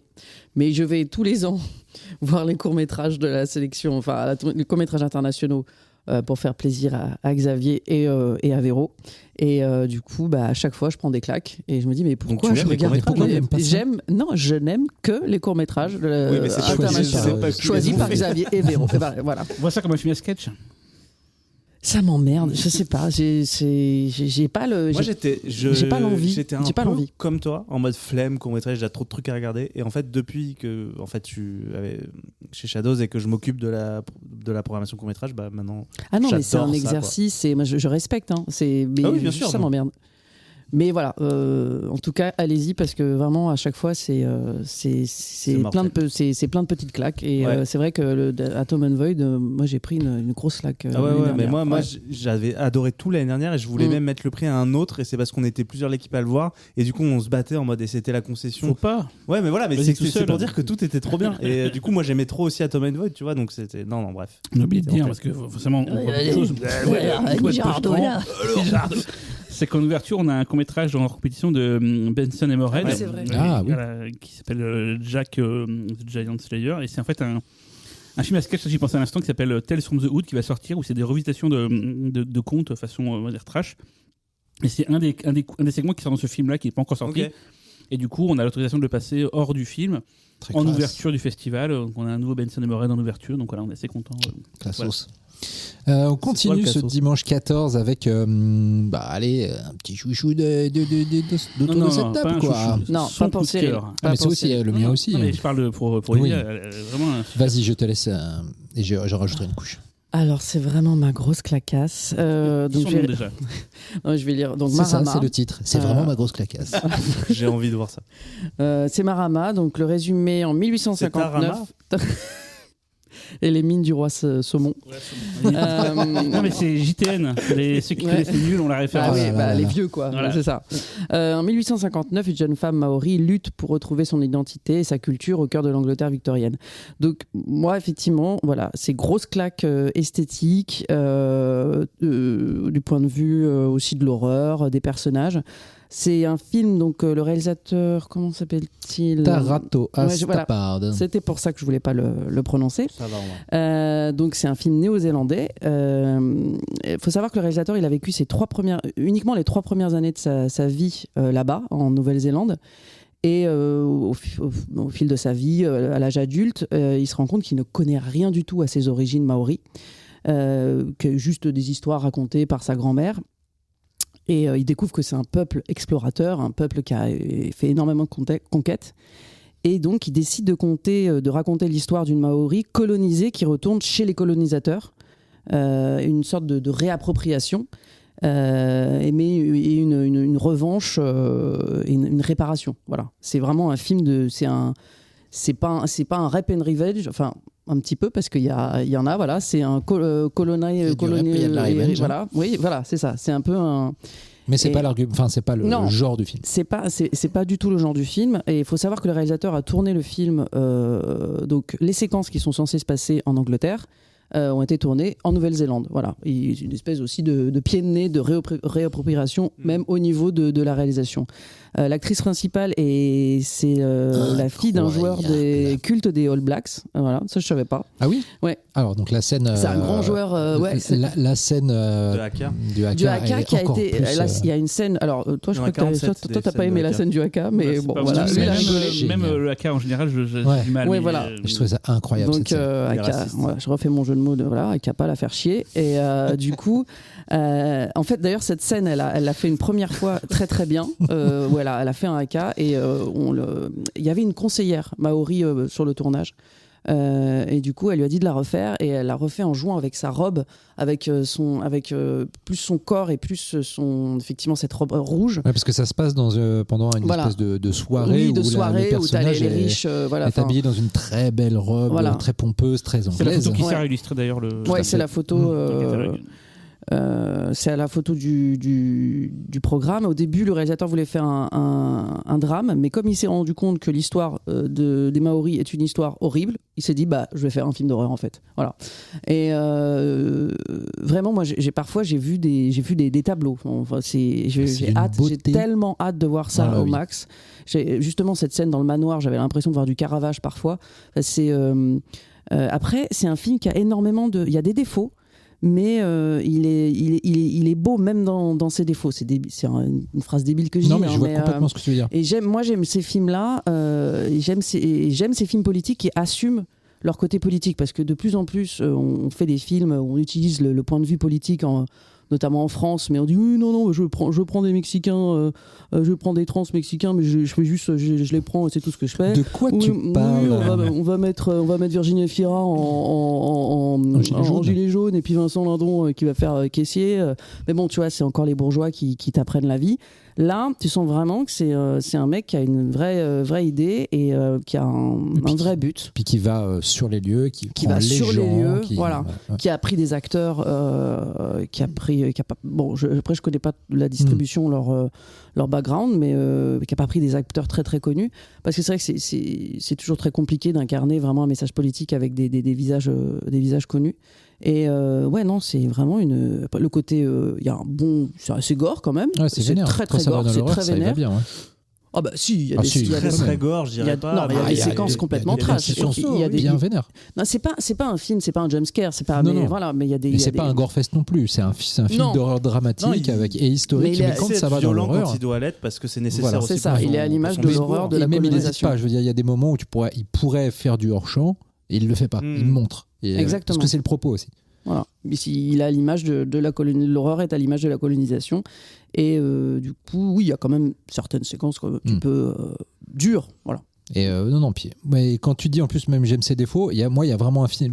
Quand j'ai vu le film, j'ai pété un câble et on a essayé de le choper pour Shadows. On va pas vous mentir, vraiment, on avait très très très envie et on avait envie de lui donner une belle exploitation. Malheureusement, le film nous est passé entre les doigts et on est un peu deg, on va pas se mentir. Mais en tout cas, moi, il y avait un défaut en fait que j'avais dans le film, c'était je trouvais qu'il y a le film un peu straight to the point, c'est-à-dire à partir du moment où le personnage arrive, en règle générale dans ce genre de film, il y a une atmosphère qui s'installe, un trouble qui vient, et alors qu'en fait elle est là pour une raison, une seule, et en fait justement ce qui est un peu le défaut du film, c'est-à-dire d'avoir une narration très rapide qui fait que tu as l'impression que le film va très vite, presque trop vite, mais en même temps c'est complètement logique dans le caractère du personnage et dans la démarche, et au final c'est un défaut, mais c'est un défaut qui n'appartient qu'au film et qui a toute raison d'être, et voilà. Et donc je te rejoins sur tout le reste, c'est magnifique, c'est puissant, c'est vénère, c'est lyrique, c'est génial. Voilà. Moi j'ai eu la chance de le voir à CJS et le réal était là, il a fait une présentation très touchante avec une petite prière, un message à sa maman et tout, parce que du coup le film est ultra personnel pour lui comme tu l'as dit, et du coup ça a mis la salle dans une espèce de mood et il y a eu vraiment une connivence pendant la séance et c'était assez touchant. Après je suis un poil moins à fond que vous sur le film, mais je trouve que c'est un très très beau film. Il sera là le réalisateur. Il sera là, ouais, trop bien. Voilà, si vous n'avez pas envie d'aller le voir avec ça, qu'est-ce que vous voulez que je vous dise, moi, voilà. Et puis on enchaîne avec un film très très cool. On retourne au Japon avec Dollhouse. Oui, c'est un réalisateur que moi j'adore, qui était plutôt dans la comédie à la base. Il était connu pour Swimming Lady, pour les Waterboy, c'était des comédies où tu suivais une équipe de natation synchronisée de garçons et tout, quoi. Et il a fait plein de comédies au Japon. C'est un des réalisateurs qui me fait le plus marrer sur Terre. Je vous conseille un jour de regarder Robot G, où tu suis une bande d'ingénieurs un peu bordéliques. Ils doivent rendre dans quelques jours un robot. Ils sont pas du tout au point. Donc ils vont construire une armure. Ils mettent un petit vieux dans une armure de robot. Et le robot, il va faire. Putain, mais j'en ai entendu parler de ça. Il va commencer à faire plein de trucs marrants et tout. Et le film est super drôle. C'est mieux que Shaw ou pas ? C'est mieux que Shaw. Ensuite, il a fait ce qu'on a passé il y a quelques années au PIF qui s'appelait Survival Family, où d'un seul coup, un peu comme le scénario de Ravage de Barjavel, où il n'y a plus d'électricité dans Tokyo, du coup les gens commencent à quitter Tokyo et en fait tu retrouves une famille qui se reconstruit. C'était très très drôle. Et là, il y avait un petit aspect science-fiction avec la chute de la civilisation, quoi. Et là, pour le coup, Dollhouse, c'est un vrai film de fantôme, un vrai film de poupée, comme on peut en voir un paquet. Et justement, j'étais là à me dire, bon, bah, j'aime bien ce réalisateur, mais là, j'attends un truc classique. Et en fait, c'est génial. En fait, on était plusieurs de l'équipe à l'avoir vu à CJS. C'est très bien joué. Ça se renouvelle assez. C'est très, très drôle. Il n'a pas perdu son esprit d'humour. Il y a plein de passages où on était bien mort de rire. Et en fait, on a sorti du film. Putain, mais en fait, c'était mortel. C'est-à-dire qu'on voit tellement de films moyens que quand on voit un qui est parfait sur tous les points, qui révolutionne pas le genre, mais qui est parfait sur tout ce qu'il a à faire, je me dis, c'est juste ce qu'on a besoin, en fait, on n'a pas besoin de plus, en fait. C'est juste un très bon film, tu sors, t'es content, t'as eu un peu peur, il y a plein de bonnes idées. Alors l'histoire, on l'a pas dit, c'est une mère de famille qui, à cause d'un accident tragique, perd sa fille en très jeune âge, qui pète un peu un plomb, on va dire, et donc qui trouve un réconfort dans une poupée, on va dire, de substitution, quoi. Donc, Pas chez Chine. Hein. Voilà, elle l'a Non. pas chez Chine, c'est con. Donc elle est à fond sur cette poupée et limite un peu bizarre. Les gens disent arrêtez de, tu l'as transformée, tu sais, elle la considère vraiment comme son enfant, machin et tout. Ça fait un peu flipper tout le monde. Puis d'un moment, elle tombe enceinte et du coup, elle a à nouveau un enfant. Donc elle abandonne la poupée, elle la laisse de côté. Et quelques années plus tard, quand sa fille a grandi, et pour une raison, je sais plus encore dans le film, il retrouve la tombe poupée. dessus dans un Voilà. placard. Ouais. Il tombe dessus et bah, il va se passer des trucs et tout. Et c'est assez, c'est pas le truc classique habituel. C'est pas du Annabelle, genre voilà, c'est Non, pas non. le délire d'Annabelle. D'ailleurs, il y a vraiment des scènes oui. vraiment. Voilà, si vous êtes un petit peu sensible à la violence qu'impliquent les enfants, il y a une ou deux scènes qui font vraiment mal et qui sont vraiment super surprenantes. Ouais. Il est vraiment, j'adore ce film. Vraiment, on l'a payé une couille. Vous avez intérêt à venir pour le voir. Donc, si vous aimez pas les enfants, Voilà, c'est la venez. Non, mais c'est la Toho, donc c'est quand même une grande Bah oui. maison japonaise et tout, tu vois, un réalisateur confirmé. On a d'ailleurs nous-mêmes, je sais même pas si on a eu une réponse, mais on a demandé combien ça coûterait de faire le film et on a un peu peur de la réponse. Bah, je t'ai dit, je paye rarement ce prix-là, mais en fait, au bout d'un moment, j'ai fait. Ah, c'est bon, au bout d'un moment. On est riche, vas-y, non, on est on n'est pas, dessus, on n'est pas là pour faire quoi. des profits, donc on est là aussi pour montrer Bien des sûr. films. Il serait encore plus cher, j'aurais peut-être pas fait, mais là, je me suis dit, bon, allez, c'est un risque à prendre. Tant pis, je suis content de le montrer. Voilà, c'est une première française et on est très content de l'avoir. Et venez le voir, il y a vraiment ça vaut vraiment. Ouais, et c'est très très drôle tout en étant flippant, quoi. Voilà. Très bien, le dimanche se termine sur une belle note et pourtant d'habitude le dimanche on n'a pas envie d'être lundi, mais là si on a envie parce que c'est l'avant-dernier jour du PIF avec encore un très beau programme. Alors la reprise de Fuck Mason, déjà on l'a dit, il y a des chances que vous y trouviez Aurélien et moi, voilà, donc si vous voulez voir nos corps musclés et voilà, venez, on y sera. Oui, parce C'était qu'on va y n'importe aller quoi. torse nu, bien sûr. Voilà. Et puis à 14h30 on commence avec de la gaudriole, j'ai envie de dire, Deathgasm 2. Mais c'est marrant parce que quand tu fais la programmation, des fois c'est plus des côtés pratiques de durée, de machin et tout. Et en fait, tu vois, typiquement, le fait que Redux et Mag sur le même jour, c'était un hasard. Et là, en fait, je me suis rendu compte que j'ai mis tous les films bourrins.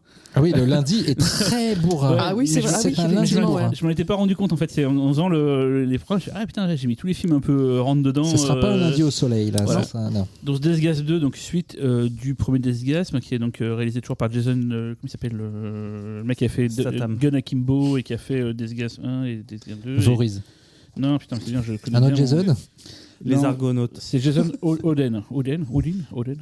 Et donc bref, il avait réalisé le premier, il a fait donc Gun Akimbo après avec Daniel Radcliffe. Et là, cette suite, ils n'arrivaient pas à la financer, donc ils ont fait un crowdfunding pour un financement participatif pour arriver à le. C'est fou d'ailleurs, parce que le premier a quand même fait son tour du monde, quoi. Mais il a été du coup financé entièrement, donc il a pu être fait. Il a fait des festivals. Et vraiment pareil, c'est comme toujours, il démarre sa festival à partir de septembre, donc c'est un film assez récent sur le marché. Si vous avez aimé Deathgasm, l'humour, l'ambiance métal, le gore à la Branded et tout, vous allez retrouver votre plaisir là-dedans, quoi, et tout. Voilà, c'est vraiment c'est du gore façon potache, voilà quoi. Voilà. Pas vu, mais j'irai. Et puis on enchaîne avec un immense Véritable classique. chef Et d'ailleurs, avant de d'œuvre. dire quel film, je trouve que il y a une présence de l'Italie dans toute la compétition, dans plein de genres différents, plein d'approches différentes. Je trouve qu'il fait vachement plaisir. Ça fait tellement longtemps qu'on rêve d'un revival du cinéma de genre italien. Alors certes, on pense au cinéma de genre italien très baroque, très démonstratif des années 60-70. Et là, c'est pas vraiment ça, mais ça revêt plutôt une multiplicité de visages à travers. Alors attends, je on a souvent passé des. Forbidden City, Holy Boy, Orfeo, voilà, donc que des films très différents les uns des autres. C'est Et puis peut-être là, depuis qu'il y a un nouveau gouvernement, on sait pas. Non, mais moi, on a toujours passé des films italiens au festival, mais c'est vrai que Ouais, c'est c'est vrai. pas énorme. On avait passé Il Nido, donc The Nest, il y a quelques années. On avait passé Sicilian Ghost Story. Enfin, on en a eu des films italiens de genre, mais c'est vrai que c'est pas le cinéma qui a le plus été présenté et au là, festival. cette année, il y en a pas mal. Et puis donc là, ce lundi, le lundi 15 à 16h45, l'au-delà de Lucio, mon amour. Je vois que Cyril me regarde, c'est pas celui-là. Ah, c'était pas celui-là. Non, c'est le Non, dernier. lui, c'est d'accord. le mardi. Pour moi. C'est le mardi. Le Voilà. film du connard, là. L'au-delà de Lucio Fulci, veut dire l'au-delà de Lucio Fulci. Pas grand-chose à dire de plus. Qui a vu ce film en salle?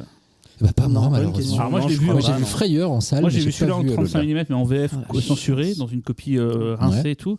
Mais là, c'est chaque film qui a récupéré le master. Qui vient de refaire une. Voilà, c'est Grindhouse Realizing aux États-Unis, qui est la boîte qui a été créée par Sedge Stallone, le fils de Tout à fait. Stallone, qui était fan de cinéma bis italien. Et donc, depuis, il est décédé, Sedge, mais C'est eux qui ont restauré le film et il m'a montré des extraits. Mais putain, ça va être. ça tue. Donc ça sur l'écran du Max Linder. Oh là là, ça me fait rire. Et c'est Nicolas Boukrieff qui a donc choisi ce film-là dans sa carte blanche.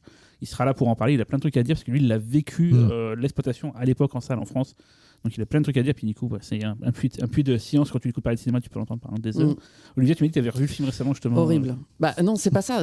J'adore le film, mais moi je l'avais vu à l'époque en 2000, je sais plus quand, avec l'édition chez Neo Publishing sur mon 2000, DVD, mon lecteur DVD avec mon écran cathodique. Ça passe très bien. Mais là, je me dis tiens, je vais revoir l'au-delà pour en parler un petit peu. Je ressors mon DVD de Neo que je mets sur ma télé 4K. C'est horrible. C'était horrible. Je me suis dit non, je vais arrêter. Et du coup, je dis mais merci. Je voudrais vous faire vraiment un remerciement à tous ces mettre en avant tous ces éditeurs, aussi vous, Le Chat qui fume, Artus. Qui sont là aussi. Petit, nous, mais ça fait du bien. Ils sont là pour remettre un petit peu certains films au devant de la scène parce qu'il y a un travail dessus. Oui, ça prolonge une passion qui n'est jamais morte grâce à la vidéo. Et ça génération après génération. Ça va redonner ses couleurs à ce film. C'est des gens qui chapeautent parfois la restauration. On travaille sur l'autoring, on travaille sur les sous-titres, on retravaille sur l'audio, on fait plein de choses. On travaille sur l'édition vidéo. Et vraiment, merci au Chat qui fume. Je crois qu'il a été sorti par Artus avant en Blu-ray, je crois. Tout à fait. Et puis c'est le dernier film d'une trilogie un peu informelle chez Fulci qui commençait avec Zombie 2. La trilogie, Maison près du cimetière, c'est Frayeur et c'est celui-là. Ouais, c'est vrai que c'est vrai que pourtant j'ai tendance plus à mettre. Je trouve que Zombie fait plus partie de la trilogie que la Maison près du cimetière. Maison près du cimetière, c'est Frayeur et c'est l'au-delà. Et donc, moi, mon préféré dans la trilogie, c'est plutôt Frayeur. Moi aussi. C'est l'au-delà. C'est un chef-d'œuvre. La Maison près du cimetière, c'est génial aussi. Bon, c'est Lucio, quoi. C'est Lucio. Mais à l'époque, il a été. Il s'en est pris plein la gueule, je crois. Il a passé son temps à s'en prendre plein la gueule. Il a même fait un film là-dessus. Il a même fait un film là-dessus, un film autobiographique où il a réutilisé des je sais plus comment ça s'appelle. C'est un film sur la fin de sa carrière.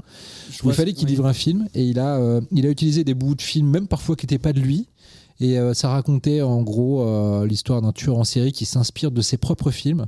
De Lucio Fulci. Et donc Lucio à la fin du film, il se met en scène, il monte dans un bateau avec deux meufs en bikini, il fait un gros bras d'honneur à la caméra et le film se termine là-dessus. À une époque, c'était fin des années 80. D'accord. J'essaierai de retrouver le nom. Je jouais souvent Katrina McCall, donc qui est l'actrice principale du film. Elle vit en France, donc elle est pas anglaise, mais pas française, mais parle français parfaitement. Donc je l'avais vu dans des jurys, donc j'avais souvent pu en parler et tout. Et c'est vrai qu'elle a un très bon souvenir de tous les films qu'elle a fait avec Fulci. C'est qu'à l'époque, c'était des films qu'elle imaginait qu'elle allait juste bien sûr, puis disparaître et personne n'en parlerait. Culte, en fait. Elle a fait des films avec Jacques Demy, machin et tout. Et en fait, c'est que les films de Fulci dont on lui parle maintenant. Elle a mis du temps au départ à comprendre pourquoi vous aimez ces trucs. Et maintenant, elle a compris l'amour que les fans de genre portent à Fulci, à ce cinéma-là. Et elle est très contente maintenant d'être une égérie d'un certain style de cinéma. C'est vrai que ce que je disais d'ailleurs à Alison Paradis après la projection de l'intérieur, c'est que je lui ai dit, tu verras, dans quelques années, il y a plein d'actrices ou d'acteurs de maintenant dont tout le monde aura oublié le nom, mais toi, tu seras encore adulé dans 20-30 ans, les gens te feront venir dans des conventions, tu auras encore un culte autour de toi parce que les fans de genre, c'est des gens qui sont très fidèles à leur souvenir, et ils continueront. Et donc, Katrina McCall, elle est très contente, elle fait beaucoup de conventions et tout. Et c'est toujours un plaisir parce que les gens sont très sympas avec elle, ils adorent ce qu'elle a fait dans les films et tout. Et elle-même, elle disait que Fulci c'était un gars adorable et tout. Voilà, c'était un plaisir de faire ces films-là, même si les films étaient très durs et qu'elle pensait vraiment que ça allait disparaître. Tu vois, comme ça, que c'était pas un truc qui allait rester, quoi. Ah oui, l'au-delà, c'est très dur. Oui, c'est très vénère, mais c'est ce qu'il a voulu faire. Et je pense qu'à l'époque, ils n'étaient pas prêts. Il a voulu, il le dit, il est inspiré par Artaud, par le théâtre de l'horreur, et c'est ce qu'il voulait montrer. Mais du coup, vraiment, allez le voir sur grand écran parce que je pense que ça va être magnifique. Le poète du pourrissement, comme je l'appelle. Très bien. Excusez-moi, c'est pas le théâtre de l'horreur, le théâtre de la cruauté de Antonin Artaud. Pardon. Excusez-moi. Et puis on enchaîne toujours sur de la poésie, ma foi. Dolly, à 19h15, toujours ce lundi 15. Moi j'adore Dolly, je trouve ça mortel. À ne pas confondre avec la comique qui bosse chez Groland, qui s'appelle Dooley. Dooley, ouais. Ça n'a rien à voir. Non, pardon. Le docteur Dolittle aussi. Nous, c'est Olivia qui a vu le film dans l'équipe, donc je vais laisser Olivia en dire un petit mot. Alors, Dolly, donc le résumé, une jeune femme, Macy, lutte pour survivre après avoir été enlevée par une créature monstrueuse, bien décidée à l'élever comme sa propre enfant. Donc on est un peu sur des influences très massacre à la tronçonneuse, où Leatherface est remplacé par une créature avec un masque une poupée porcelaine. Avec donc cette différence où voilà, elle va enlever cette jeune femme et essayer de l'élever comme un bébé, lui donner le biberon, tout ça sur fond d'horreur. Changer sa coucouche. Voilà, changer sa coucouche, le petit Roro. Si vous avez vu Ghostland, c'est un peu la scène des poupées étirées sur un film entier. Oui, voilà, c'est pas les poupées qu'il y a comme dans le Paris, quoi. Mais le tabac, c'est tabou, on en verra j'ai pas compris. Moi, je vois la référence de. voilà. Sinon, il y a les poupées Stuart Gordon. Oui, c'est vrai. Là, Aurélien va Dolls, la voir. les poupées.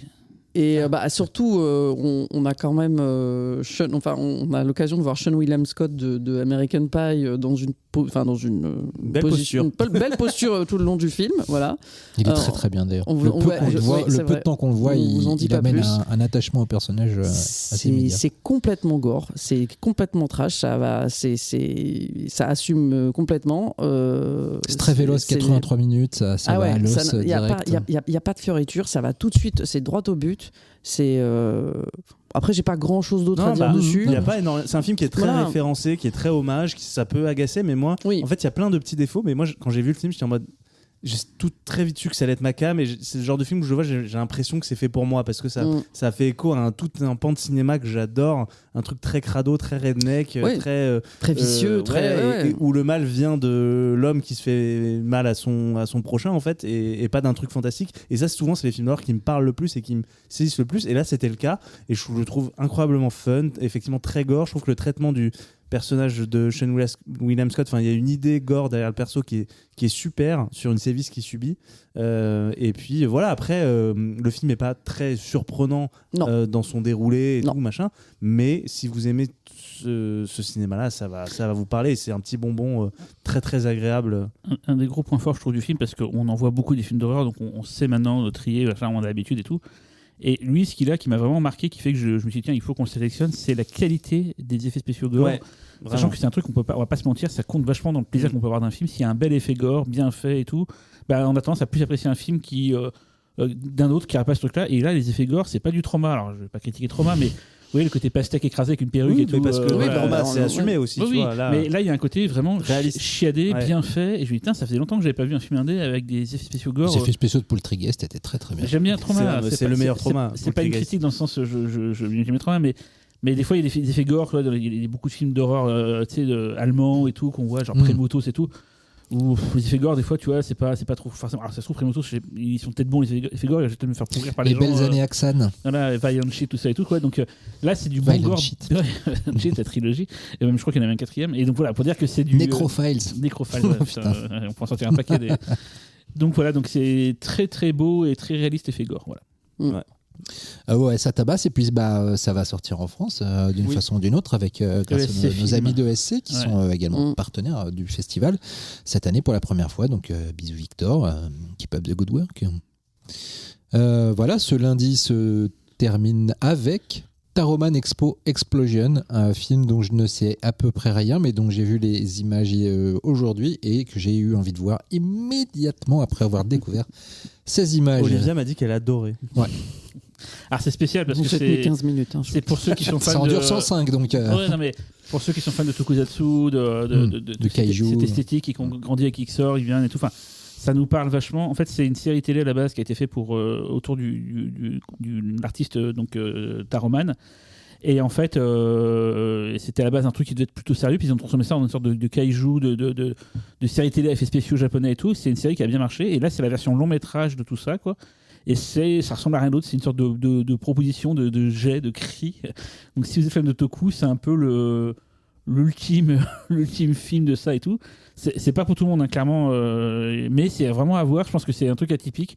Tu vois, quand j'ai sélectionné, j'ai dit aux autres, sinon on ne passe pas qu'il passera. Alors il est déjà passé en France à Strasbourg avant, mais tu vois, typiquement, nous on a déjà passé plein de films. On a passé Shin Ultraman, Shin Godzilla, enfin on a vraiment une appétence pour tout ça. On a failli passer à l'époque le film de Xor, Gavan the Movie, il y a très longtemps que la Toei, il me demandait une somme démesurée, on l'a pas fait, mais on a vraiment, nous on aime le tokusatsu comme dirait Alex Pilote, mais voilà, donc on s'en dit si c'est pas nous qui le passons, qui le passera quoi. Donc voilà, c'est clairement pas pour tout le monde, mais si vous avez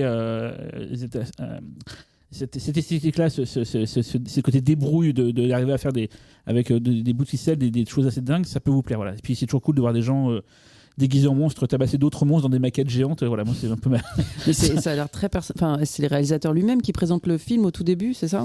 Je sais plus trop parce que comme je connais pas toute l'histoire derrière la série télé, parce qu'en fait au début du film on le voit présenter carrément son film en fait, je crois. C'est censé être c'est un documentaire, c'est censé être un film dans le film et tout, donc il y a tout un truc autour des œuvres d'art. En fait, Taroman, pour situer, si vous avez vu le 20th Century Boys, le manga 20th Century Boy, il y a tout un délire autour de la Tour du Soleil qui est à Osaka, qui était à l'exposition universelle d'Osaka de 1970. Qui est une super statue qui est magnifique et tout quoi, et donc c'est tout lui qui a fait ça, et en fait c'est tout un truc autour des œuvres et de l'esprit de Taroman, et donc je dis Taroman mais c'est pas Taroman, c'est Taro Okamoto. Taro Okamoto. Taroman c'est le personnage qu'ils ont créé, donc excusez-moi j'ai dit Taroman tout à l'heure mais c'est Taro Okamoto. Donc voilà, il y a tout un truc autour, c'est une sorte d'œuvre d'art mélangée à du kaiju, à du tout bien, enfin voilà, on est content de le passer parce que voilà, c'est notre festival, on fait ce qu'on veut, donc voilà, on passe Taroman avec Explosion et vous emmerde. Et puis on attaque le cœur déjà plein de tristesse ce dernier jour du mardi 16. Déjà qui commence par une rediffusion de Dolly et puis qui continue avec Flush à 14h30 de Greg Morin et qui ont fait des oublis. La bête de festival. Voilà, film français que j'ai découvert personnellement dans un autre festival et c'est où j'ai pu constater que c'est une bête de scène ce film, c'est-à-dire que la salle est au fucking taquet pendant les 74 minutes, 72 minutes que ça dure. Le pitch, un mec se retrouve la tête coincée dans les chiottes turques. Voilà. Et puis voilà. Et ce mec c'est Jonathan Lambert. Excellent. Je dirais que ça fait des années qu'il porte l'envie de faire un film. Vous savez que faire des films c'est pas facile. En plus, c'est tout un système de financement. Enfin, faut quand même être un peu dans les trucs et tout. Greg, c'est un autodidacte. Il a fait ça. C'était produit par plein de gens qu'il connaît, qui ont tous mis dans le film en sachant que Greg allait faire quelque chose de bien avec tout ça, quoi. Et il a fait ce film, donc. C'est un petit budget, mais tout est à l'écran, rien n'est dépensé, quoi. Et enfin, tout est dépensé. Tout dépensé, voilà. J'ai tout gardé. Tout est dans les poches. J'ai juste filmé un sucre. Il a eu raison d'y croire, en fait, parce que du coup, le succès en festival lui donne raison, en fait. Voilà, il a gagné des prix. Il a écouté il savait ce qu'il avait à faire. Ça fait des années qu'il mûrit l'idée de faire un film. Il est très talentueux. Alors moi, c'est marrant, j'avais vu ses courts-métrages à l'époque. J'avais vu à Gérardmer d'ailleurs. Belle Ordure, j'avais vu bien avant Belle Ordure. Qu'il avait fait avec Jackie du Club Dorothée, quoi. Après, il y avait Paris Bazonet, The Living Dead, que j'avais passé à mon festival à Lyon d'ouverture en 2009. Et puis Greg, je le connais personnellement, ça fait genre plus de 20 ans qu'on est amis, quoi. Donc c'est un film qu'on a suivi, qu'on a vu se faire et tout. Et donc il a bien des moments galérés pour financer le truc et tout. Enfin voilà, ça vient de loin. Et c'est limite une belle histoire, un peu un shonen, comme diraient les gens. C'est que le fait que ça marche et que ça plaît autant. Shonen. Voilà, esprit shonen. Je suis content pour lui parce que voilà, ça valait le coup de l'investissement humain et tout, du temps qu'il y a mis. Vraiment, c'est un film porté, voilà, c'est son truc à lui.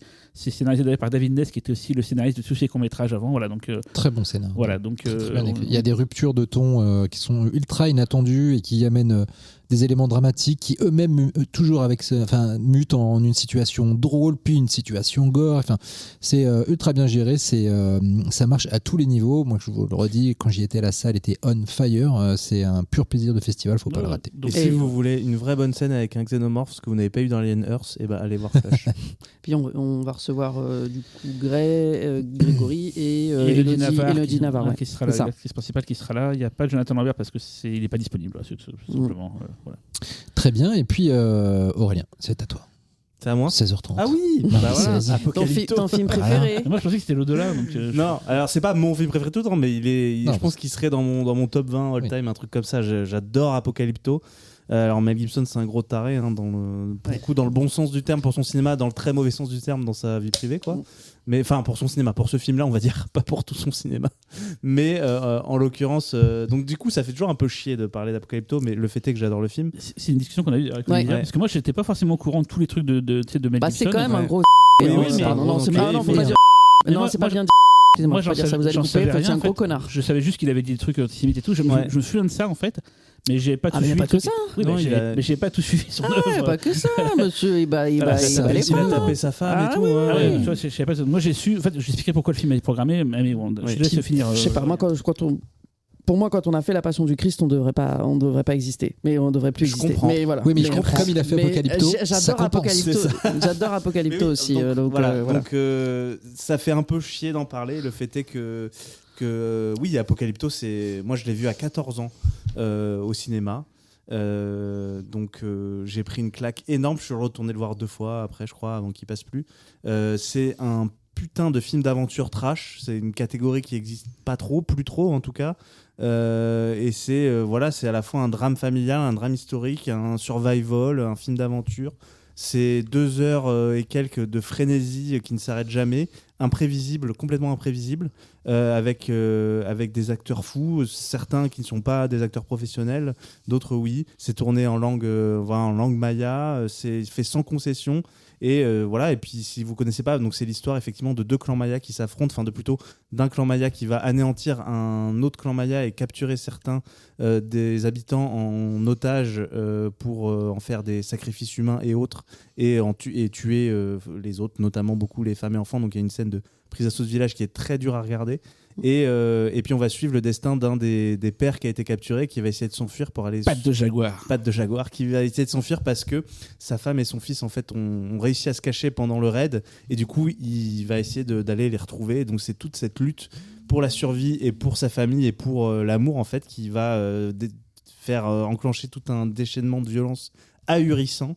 Et donc et qui va se finir par une note très très amère et une façon très intelligente de finir le film. Bref, c'est un film qui est je trouve galvanisant, impressionnant, dur à regarder et à la fois très très très divertissant et très très jouissif. C'est un mélange de tout ça, c'est assez fou. C'est Mel Gibson, c'est un connard, gardez-le en tête. Donc n'allez pas le voir peut-être si vous n'avez pas envie, mais voilà. Mais en tant que morceau de cinéma, c'est assez effarant. Après, ce qui est dérangeant avec lui, c'est qu'il a tendance à se réapproprier un peu les histoires. Par exemple, c'est un pareil film qui pour a beaucoup fait jaser à l'époque. Oui, parce qu'il y a beaucoup de fausseté en fait. Ah oui, En bien fait, sûr, c'est pas un film. Il veut être dans l'authenticité. Par rapport, pareil pour la Passion du Christ, mais donc en utilisant la langue, à chaque fois, en étant le plus véridique possible par rapport à l'époque. Mais dans le fond, il trahit souvent les histoires, les esprits. Voilà. Mais en fait, il cherche une Pour moi, il veut raconter une histoire histoire de famille avant de raconter l'histoire avec un grand H. Oui, mais dans ces cas-là, n'essaye pas d'être trop proche de la... Enfin, tu vois, c'est ça qui me pose problème. Et puis surtout, quand on lui a reproché... Surtout quand on lui a reproché certains historiens lui ont dit qu'il n'était pas fidèle à l'histoire, il a un peu dit on s'en fout, mais en fait, le problème, c'est que quand on fait la promo en disant j'ai voulu être le plus exact possible, mais en ne gardant qu'un aspect un peu esthétique de cette exactitude et sans... Voilà. Il y a un truc qu'il voulait faire, désolé, c'est qu'à la base, il voulait que le film ne soit pas sous-titré en fait. Tout à fait. Et quand tu vois le film en sachant ça, c'est évident que tout a été pensé pour que tu comprennes par l'action, par les... C'est parce que c'est un pur film. En fait, si vous allez le voir et si vous arrivez à vous débarrasser de ce que vous pouvez avoir comme problème avec Mel Gibson et qu'on comprend qu'ils sont même pas des problèmes, enfin c'est la réalité, ce sont les faits. C'est juste que vous allez voir que c'est vraiment un film de pur cinéma, de langage visuel, comme assez peu de réalisateurs arrivent à le maîtriser. McTiernan, Cameron, voilà, c'est. Oui, ça fait ce film fait partie de Viking d'ailleurs dans le côté 13e guerrier, oui, 13e guerrier, pardon, n'importe quoi. Dans le côté, c'est un film qui est constamment en mouvement, c'est-à-dire que les personnages sont tout le temps en train d'aller quelque part, soit contre leur gré ou quoi, mais c'est un film qui ne stagne jamais du coup dans son rythme, parce que le rythme et la mise en scène est lié à ce mouvement-là, et c'est assez ouf. C'est un aller-retour extraordinaire. C'est dingue. Et moi, je me souviens, c'est un des rares films où vraiment j'ai eu une scène au cinéma, donc la première fois que je l'ai vu, où je me suis dit, mais en fait là, le film va s'arrêter, c'est la moitié du film. Comment le héros peut survivre à ça? Genre là, c'est bon, c'est fini. Et en fait, il y a un truc qui se passe qui fait que ça twist, et je vais pas spoiler, mais c'est ouf. Et le film fait plusieurs fois ça, mais il y a une scène en particulier qui m'a marqué en mode. Mais c'est fou, qu'est-ce qui va se passer? Si j'ai vécu ça dans Toy Story 3, quand ils sont en train de descendre dans les flammes, et je me suis dit, là c'est fini, ils vont mourir. Mais ils vont pas les buter, c'est impossible, donc qu'est-ce qui va se passer? Et c'est juste ces trucs j'arrive pas à prévoir la suite du scénario, alors qu'on a toujours des codes, des clichés, des petits trucs, même juste des habitudes d'histoires qui se déroulent, où on sait ce qui va venir après, où potentiellement on devine un peu. Là, il y a plusieurs fois dans le film où vraiment on dit, mais comment c'est possible? l'étape d'après c'est quoi, parce que là le héros en fait va mourir en fait. Et juste pour expliquer pourquoi du coup je l'ai programmé de ça et tout, c'est qu'en fait quand on a préparé l'édition du PIF Covid qui était uniquement composée de films de patrimoine, c'était un choix de Fausto. En fait il me disait ça serait bien qu'on montre Apocalypto, c'est un film qu'on voit pas souvent en salle. C'est vrai. Et effectivement pourquoi on voyait pas souvent en salle, c'est parce que la boîte qui a distribué à l'époque, la boîte de Terry Banamar, a coulé, a fait faillite, la Quenta Communication, je sais plus comment s'appelle sa boîte, mais il y a donc plein de films qui se retrouvaient sans ayant droit pendant un petit moment. Donc en fait si vous n'avez pas vu Apocalypto pendant des années, c'est juste parce qu'il y avait un flou, il n'était pas disponible pour la France.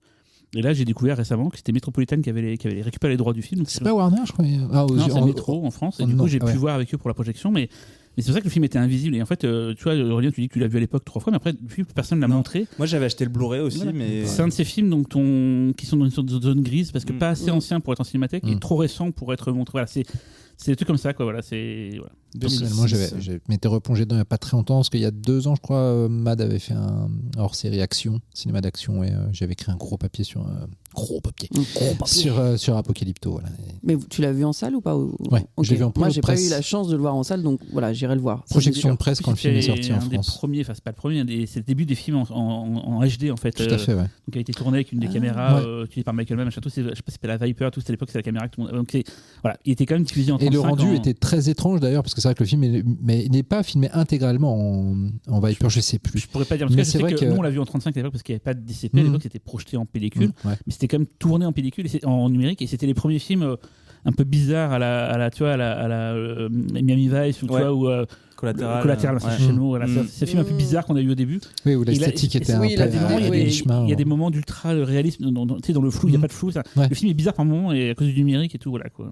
Et en plus, c'était pour filmer quelque chose qui est complètement décorrélé de la modernité technologique d'un tel système de caméra. C'est-à-dire qu'on n'arrive pas à se dire, tiens, quelqu'un était là avec un caméscope pour filmer des Mayas au moment de. Enfin, tu vois, il y a un décalage en fait qui est. Oui, c'est pas le Rich Project. Non, voilà. Mais il y a un décalage sensoriel qui est très étrange, mais je trouve qui pourrait foutre le film complètement par terre, mais l'énergie elle est incroyable et en fait on oublie complètement tout ça. Voilà. Ouais. Donc Apocalypto, allez voir, faites-vous votre propre avis si vous l'avez pas vu, si vous n'avez pas envie d'aller le voir, zéro souci, on comprend parce que non mais c'est vrai que quand Olivier en a parlé, j'ai fait mais attends, j'étais vraiment très sincèrement j'avais pas suivi tout ce truc là. Je sais pas si ça m'a empêché de le passer au final, mais je me suis dit. Tu vois pas l'épisode de South Park où il y a Ah ouais, c'est ça. Où il est bourré. Avec la passion du Christ. Non, avec la passion du Christ, c'est avec Cartman. Mais j'avais pas suivi les trucs d'agression de sa femme et tout. Franchement, je suis désolé, mais j'avais vraiment pas suivi. Non, mais t'inquiète pas, il y a pas. Du coup, ça que tu peux dire, bon bah ouais, est-ce que c'est un. On te fouette. Moi, j'aime bien le film, parce ça que cool. Non, bah oui, moi aussi. Et puis, ça y est, c'est la fin. Pif. Mardi 16, 20h, clôture. Scarlett et résonnera dans l'éternité. Voilà, dans l'éternité de Scarlett. Mamoru Soda, film d'animation. Tiens, j'ai du Pepsi. On fait la même blague. Merde en même temps. Au Soda qu'on connaît depuis un petit moment en France, longtemps présenté comme un peu le successeur de Miyazaki. Comme tous les réalisateurs japonais d'animation qui ont eu un peu de succès. Alors qu'il a tracé sa voie vraiment à lui et tout, quoi. Donc pour citer ses films les plus connus, donc il y a Les Enfants Loups, La Traversée du Temps, Summer Wars, plus récemment il y a eu Garçon Belle, et la Bête, Garçon et la Bête qu'on avait passé d'ailleurs au pif. Tout à fait. Et à l'époque, Mamoru Soda devait venir, mais comme le festival a eu lieu quelques jours après les attentats du Bataclan, il n'était plus trop chaud pour venir en France, ce que je peux comprendre. Donc c'est un j'ai eu la joie d'interviewer à la sortie de Belle. Belle, qui est un super film. Voilà, j'adore. Donc là, c'est à nouveau du onirique Soda, c'est une histoire de vengeance. Ça a l'air plus sombre que ses précédents films. En gros, tu suis donc une princesse, son père a été tué par quelqu'un qui convoitait son trône. Et du coup, elle se retrouve dans le monde des morts, en fait. Et sauf que ça, c'est intéressant, c'est le monde des morts où tu retrouves tous les morts de toutes les époques. Donc elle va se retrouver qu'un homme de notre époque à nous, et avec des conquistadors. Enfin, c'est tous ces trucs-là se retrouvent dans ce monde des morts, et elle va essayer d'en sortir, de se venger et tout. Putain, ça fait trop envie. Donc c'est plein de scènes assez dingo et tout, et voilà. Et voilà, donc je crois que c'est un des plus gros budgets qu'il ait jamais eu, donc on est très content. Le film devait sortir justement en décembre à la base, avant le festival, donc j'avais un peu écarté. Et puis Sony m'a dit, mais en fait, on sort finalement qu'en mars, si tu veux le passer, il n'y a pas de problème. Donc voilà, donc on l'a vu, on l'a pris, quoi. Au Soda, moi, c'est vraiment un mec, notamment Belle, où j'avais été extrêmement surpris parce que j'adorais ses films précédents, et Belle, j'y allais un peu à reculons à cause de l'univers, du sujet, même si en plus le sujet musical me parle. Mais bon, bref, j'avais l'impression que le film allait être vraiment un peu trop sucré à mon goût. Et en fait, même dans Belle, au-delà du fait que l'aspect musical est absolument réussi. La BO, elle dément. Ah ouais, j'écoute encore fréquemment. Il y a un twist sur quelque chose de très personnel, de sombre, de très en lien avec un problème de société japonais, etc. Il arrive toujours à être à la fois extrêmement pertinent d'un point de vue pop culture, distrayant et en même temps réussit toujours à ramener quelque chose de très humain. C'est pareil, Le Garçon et la Bête, qui était un film vraiment de formule à la base. Hein, tu vois. Il y avait un truc, limite, le film parle de terrorisme avec un sujet et un univers qui a priori était complètement éloigné. Enfin voilà, je trouve que c'est vraiment quelqu'un d'assez virtuose dans la façon dont il manie ses sujets. Donc je pense qu'il n'y a pas de raison que ce soit différent. Donc j'ai très envie de voir Scarlett et l'éternité. Voilà, donc on a fait le tour du pif. Hein, une narine à droite, une narine à gauche. Pardon. Et puis, qu'est-ce qu'il y a, je sais pas, peut-être un dernier mot pour donner envie aux gens de venir, ou une dernière façon de résumer la philosophie pifienne. Écoutez, moi, déjà, je vois la programmation sur les programmes. Je la trouve éclectique. Je la trouve magnifique. Je trouve qu'il y a énormément de films différents. On a beaucoup de gens. Il y en a vraiment pour tous les goûts. Et il y a toujours de la qualité. Voilà, c'est toujours de qualité. Après, comme tu parlais de films comme Orfeo, Death Game, où il y a des films assez particuliers, effectivement. Mais voilà, on a beaucoup de sujets abordés. Il y a beaucoup de, je trouve, beaucoup de films politiques, finalement, cette année.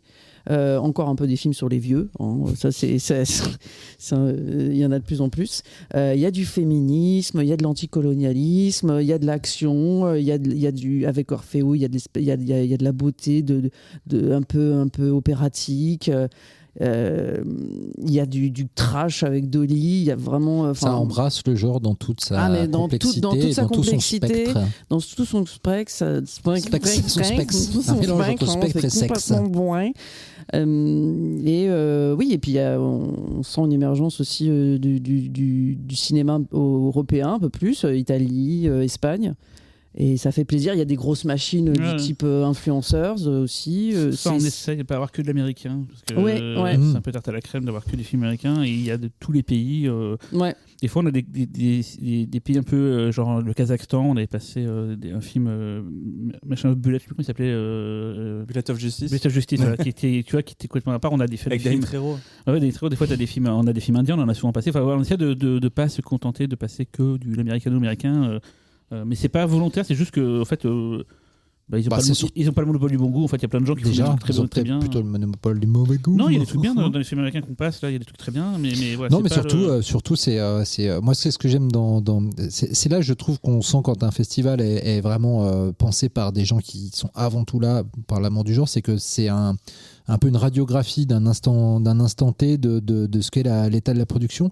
Et souvent, je trouve que quand on fait un run de festival sur une année, et c'est là qu'on peut se dire, tiens, en ce moment la production cinématographique de genre elle est un peu faible et tout.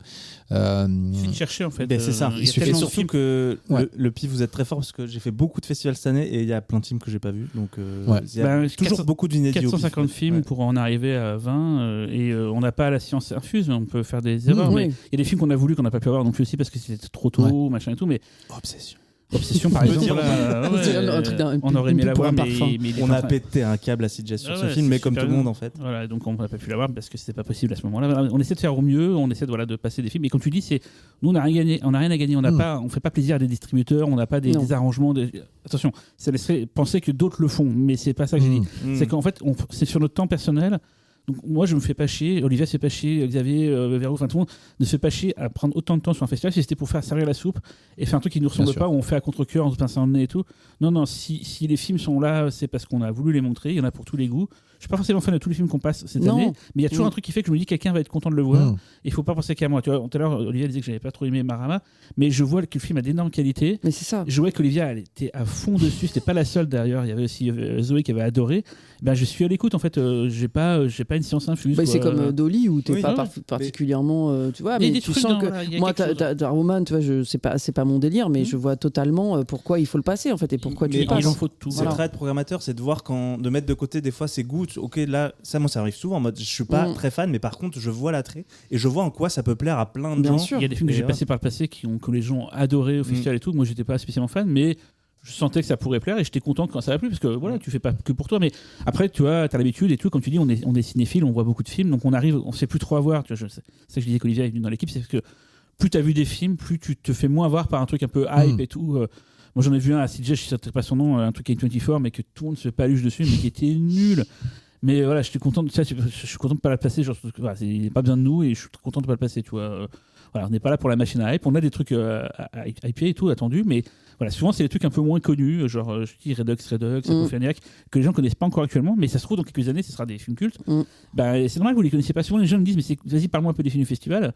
Je dis je sais pas quoi dire parce que c'est des films que tu connais pas encore, pas que tu sois nul, mais même moi avant d'ailleurs qu'on les sélectionne je les connaissais pas. Et d'ailleurs Olivia dit un truc très intéressant tout à l'heure, c'est que souvent quand elle lance un film de la liste des films qu'on doit voir, à part le titre, alors je crois que peut-être que tu regardes toi aussi ce que c'est avant, non Pas forcément, ça dépend. Là, Holy Boy, j'ai vraiment rien regardé. Moi, très souvent, je lance le film, je sais même pas ce que c'est. Tu vois, je vous jure, on est très honnête. Moi, ça me le fait souvent Alors, sur Shadows. on vit ça sur Shadows aussi, voilà. où on a aussi notre liste de screeners à regarder. Ouais, et voir, toi, en plus, Laurent, tu fais de la veille, ce que tu par rapport à qui Ouais, et tout. oui, Donc, regarde, tu oui. sais ce qui sort, tu repères. Tu vois, Apophyniac, c'était un truc que tu connaissais.